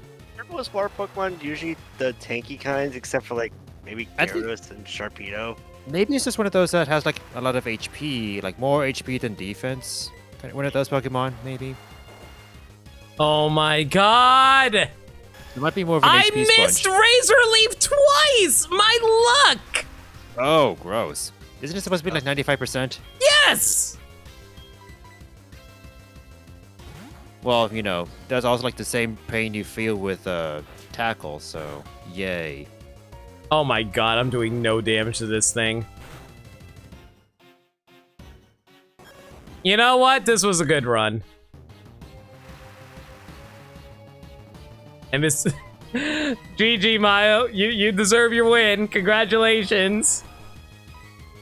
GG's, I guess. Oh my god. Yeah, and magnitude. Yep, goodbye, Steve. Goodbye, Steve. Oh, I barely lived. Okay. Oh. That's not gonna do anything. Oh, right. Yeah. It's not very That guy- effective. Yeah, I wasn't the sun at the time. I think you made some progress on the Wish Cash for a sec. And there goes Steve Jr. And Blaziken's going to dive to Earthquake. Or Aqua Tail, pick or poison. Either or. All right, Spheel, I'm sorry, but you are. What if we just like stop here? You know what? If I'm going to die, I'm going to kill myself. Wait, that doesn't sound better. I will die on my own terms. There we No, go. no, just say, oh my god. Critical hit. Critical You hit. may be onto Also, something here limit. now. The proper term to say this stuff is say in game. Yeah, thank you. Or if I go down, I'm taking you with me. Ah! Don't ever give up, my son. Father? Follow me, Fox. Oh. Ah, there it is. Oh, that's the person with psychic type, right? I forgot, right. Yeah, and I'm a fighting type. Yeah. Wow, I lost $6,000 because of that? It's usually like Jeez. It's usually like some sort of set fraction based off of like how much money you have, right? Yeah, I think it was like half of your money, actually. Oh. So I think I got all that money from fighting the first two. Yes, Mom! Yes, I know I lost! I know I'm a huge disappointment to you. Goodbye! That's just spent part of your money, Lena. Yep. I bought your toy. You like it? I don't even buy you toys in this generation, actually. I don't actually know what I buy you. Just some random shit that's maybe good. I think she mostly buys potions and like held items. Simple, basic potions. That'd be helpful if we had the Elite Four. Yo, Alice, let me just give you a quick... Where is it? Here's margin measures. Let's go. Power wash. Ooh. Did you watch all the power? Can you imagine if there was actually a level in Power Wash Simulator where you had to clean a power plant? I'm waiting for that to happen. It'd be amazing. Alice. It'd be like, you can't Thanks for the water certain raid. things or you die. You know, initially I thought you were gonna say like, if you wash all the power, like, just like wash power. Not like power plant, just like power. We wash power away. Sure fucking tried. But yeah, welcome to... I think we actually concluded the race in heavy quotation marks of Heart Gold Soul Silver Randomizer. But first, here's this feel. You know, my mistake was challenging a Pokemon person to a Pokemon race to begin with. I'd say like... Nah, I think we were like fairly equally matched. I think it was a good match. I'm just really glad that we were very close to each other by the end. There was some- it was not that bad, honestly. There's like one part where like we were like pretty much at the same spot basically. So that was kind of like me going on like, oh, I should maybe like actually like focus on the race maybe, or not do like all the optional shit. Was that like Mahogany? Yeah, it's like in Mahogany. That's where like we like were like at the same exact spot basically. Where like both of us were about to enter the secret hideout, in the same spot. Yeah, There might that's have been some the differences in closest we levels. were since the beginning. Yeah. I'd say like we were like also like pretty close from each other too, like after like the end of like the last stream, because like I guess I did the Blackthorn stuff, but I at least but I guess if you choose to skip that, then it's all like, well, oh. Thanks to the best, Wolf. Thanks, Twitch, for being a website, by the way. Congratulations, you won, so you get $1. My favorite dollar ever. Oh, hang on, let me give you your victory tune. Where is it? Hang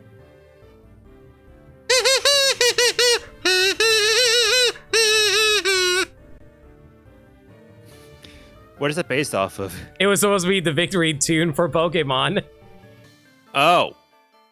Wait. Yeah, it's like... Yeah, that's Okay. more or less it. Okay, now I can hear it a little bit because like the first few notes made me think, oh, this sounds like Final Fantasy. I mean, if it was Final Fantasy, it'd be.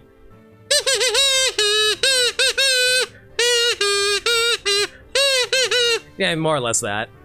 Do, do, do, do, Do, do. do. Or are you like as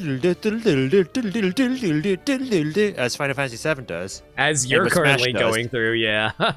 Also, Smash does that too. So Yeah. there's like I remember like watching like Tim's like victory fanfare video where like he kind of like analyzed like multiple like victory fanfares and he noted how like FF7's like victory theme goes in a different sequence beyond let's say like what like 1 and 6 do. Mm-hmm. And that impacts, let's say, like how the notes progress before it goes into like the different like tunes afterwards. Yeah, and Anyway. like Final Fantasy VII's basically is supposed to be a lead up into the main tune afterwards, and like, Mm-hmm.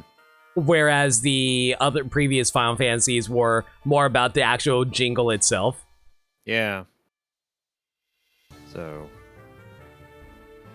It also really threw me off when I heard Octopath Traveler's victory theme, because I haven't heard that in such a long time outside of my own streams. Yeah, like when I heard that in Tim's video, I was like, oh, that's where Lemon got it from. Did you never question who the character was in my alert? Oh, was that a Octopath character? I thought that was like all like Xenoblade / like anime stuff or something. Oh no, that was no, that's one of those Octopath Traveler characters, Tressa. I never played Octopath. I think the most I did with Octopath was like gift a friend Octopath, but that's about it. So, well, I do have like Octopath on Steam, I guess. I so- definitely give it a. I would definitely play through it. It's fantastic. Also, I see a Mexican broke into my room. Sorry, what? What the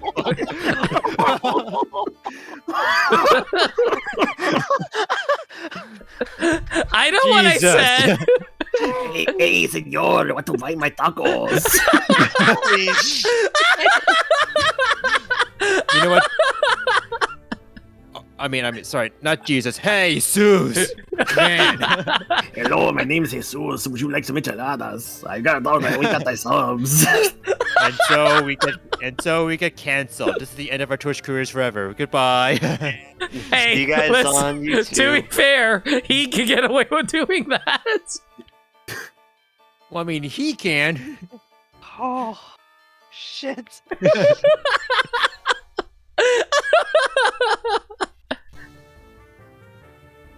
Well, how's it going?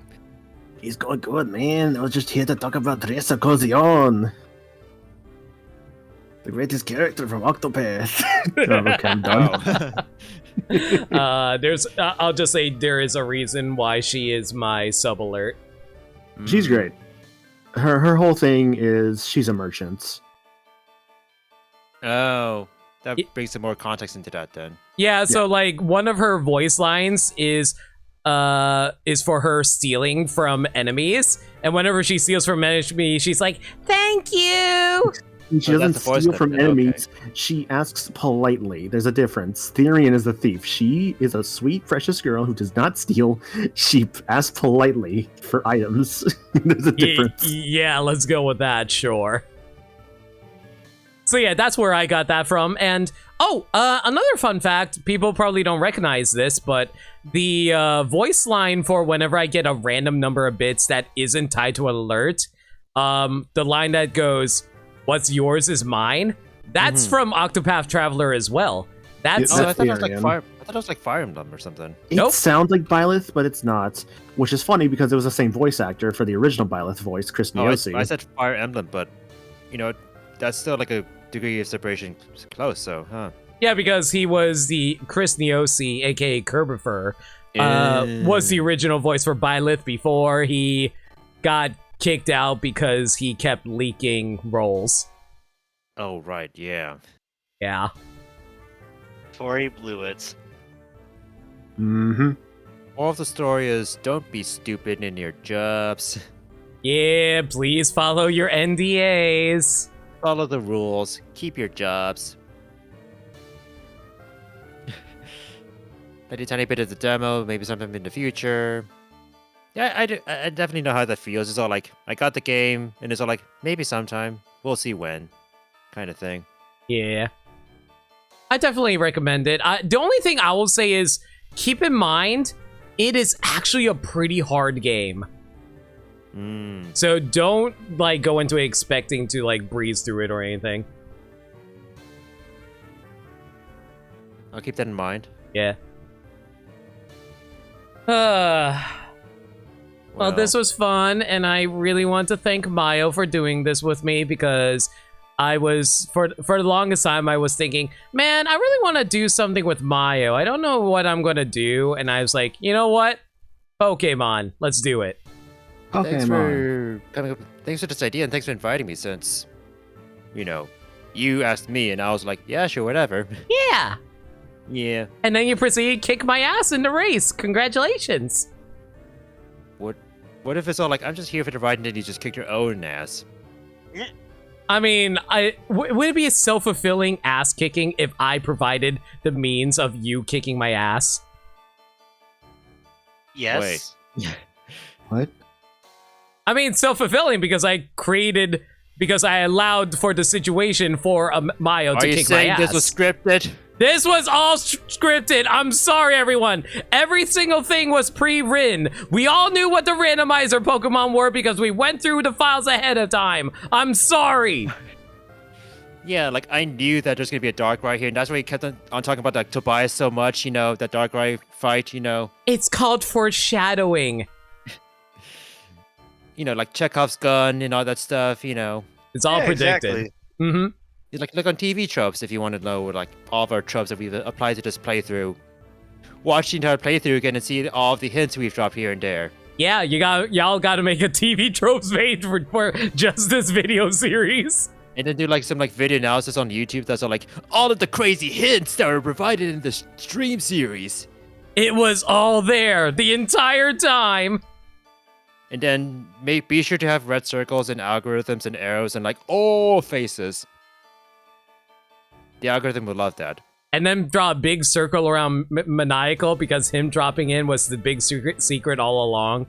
I see. You'll never guess how this ends.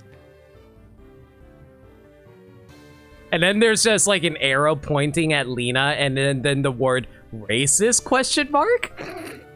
Racist with like 2 question marks. Or an interrobang. It has to be an interrobang. It has to be a Darrowbang. And then there's like a canceled stamp somewhere in some other thumbnail too, where it's Oh like man. of the same event, but 2 videos from the same event. Surprise everyone. This is my last stream ever because I got canceled. Finally, how does it feel? Oddly relieving. I can imagine that. God, maniacal.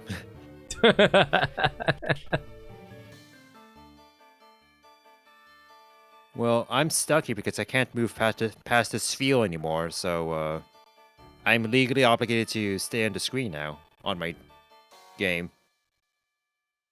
All right, Mayo. I guess we should probably close out the streams. You want to do yours first, or should I? I guess like we've been doing the same order, right? Yeah, I So- think you went first. Yeah. Sure. I guess like let's go back into intermission then. So, as you know, I stream. The end.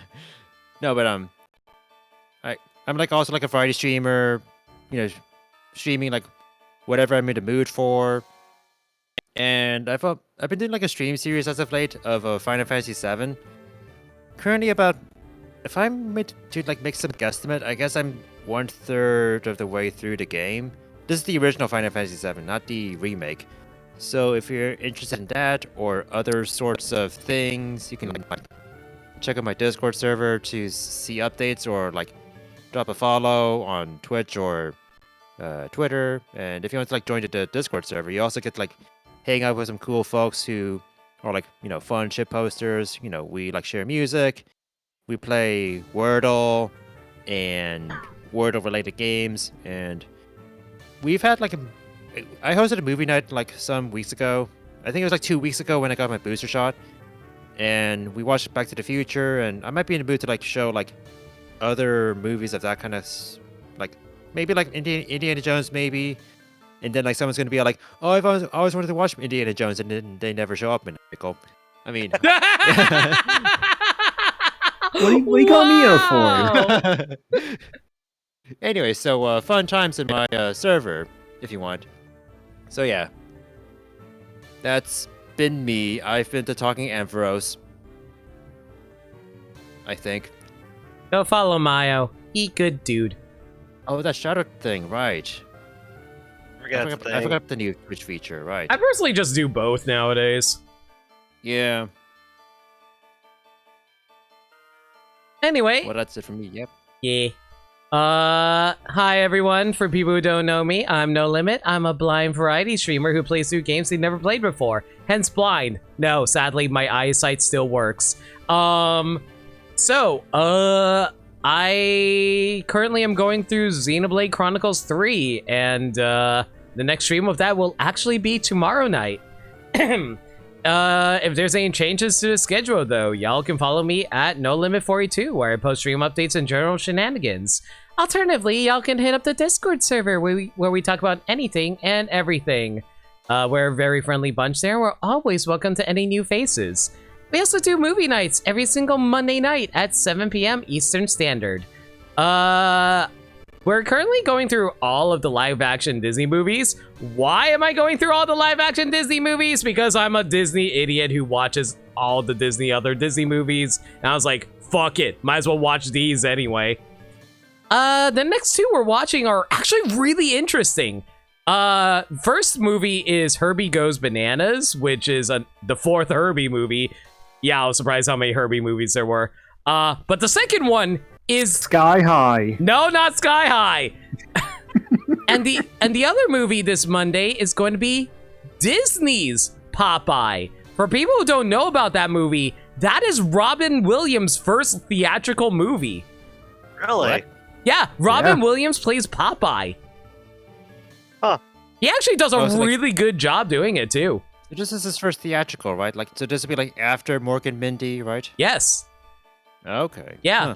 So Morgan Mindy is first ever thing he's been in, like first ever thing he was Yeah. in. On TV, yeah. mm-hmm. Okay. Did not know about that part. I've seen Morgan Mindy. I didn't know it was his first thing ever thing. Yeah. I'm actually really excited to see it because, like, man, Robin Williams is a freaking delight and probably one of my favorite actors ever. So if you guys want to check that out, consider joining my Discord server where we host the movie nights. Was it late 80s? Believe it or not, I think it was like 79.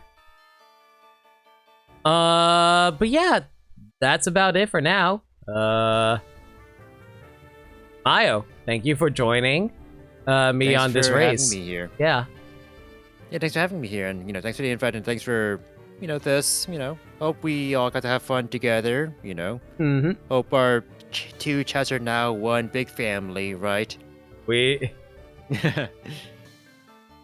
But yeah, no, it's been fun like being here. So good time playing some Pokemon and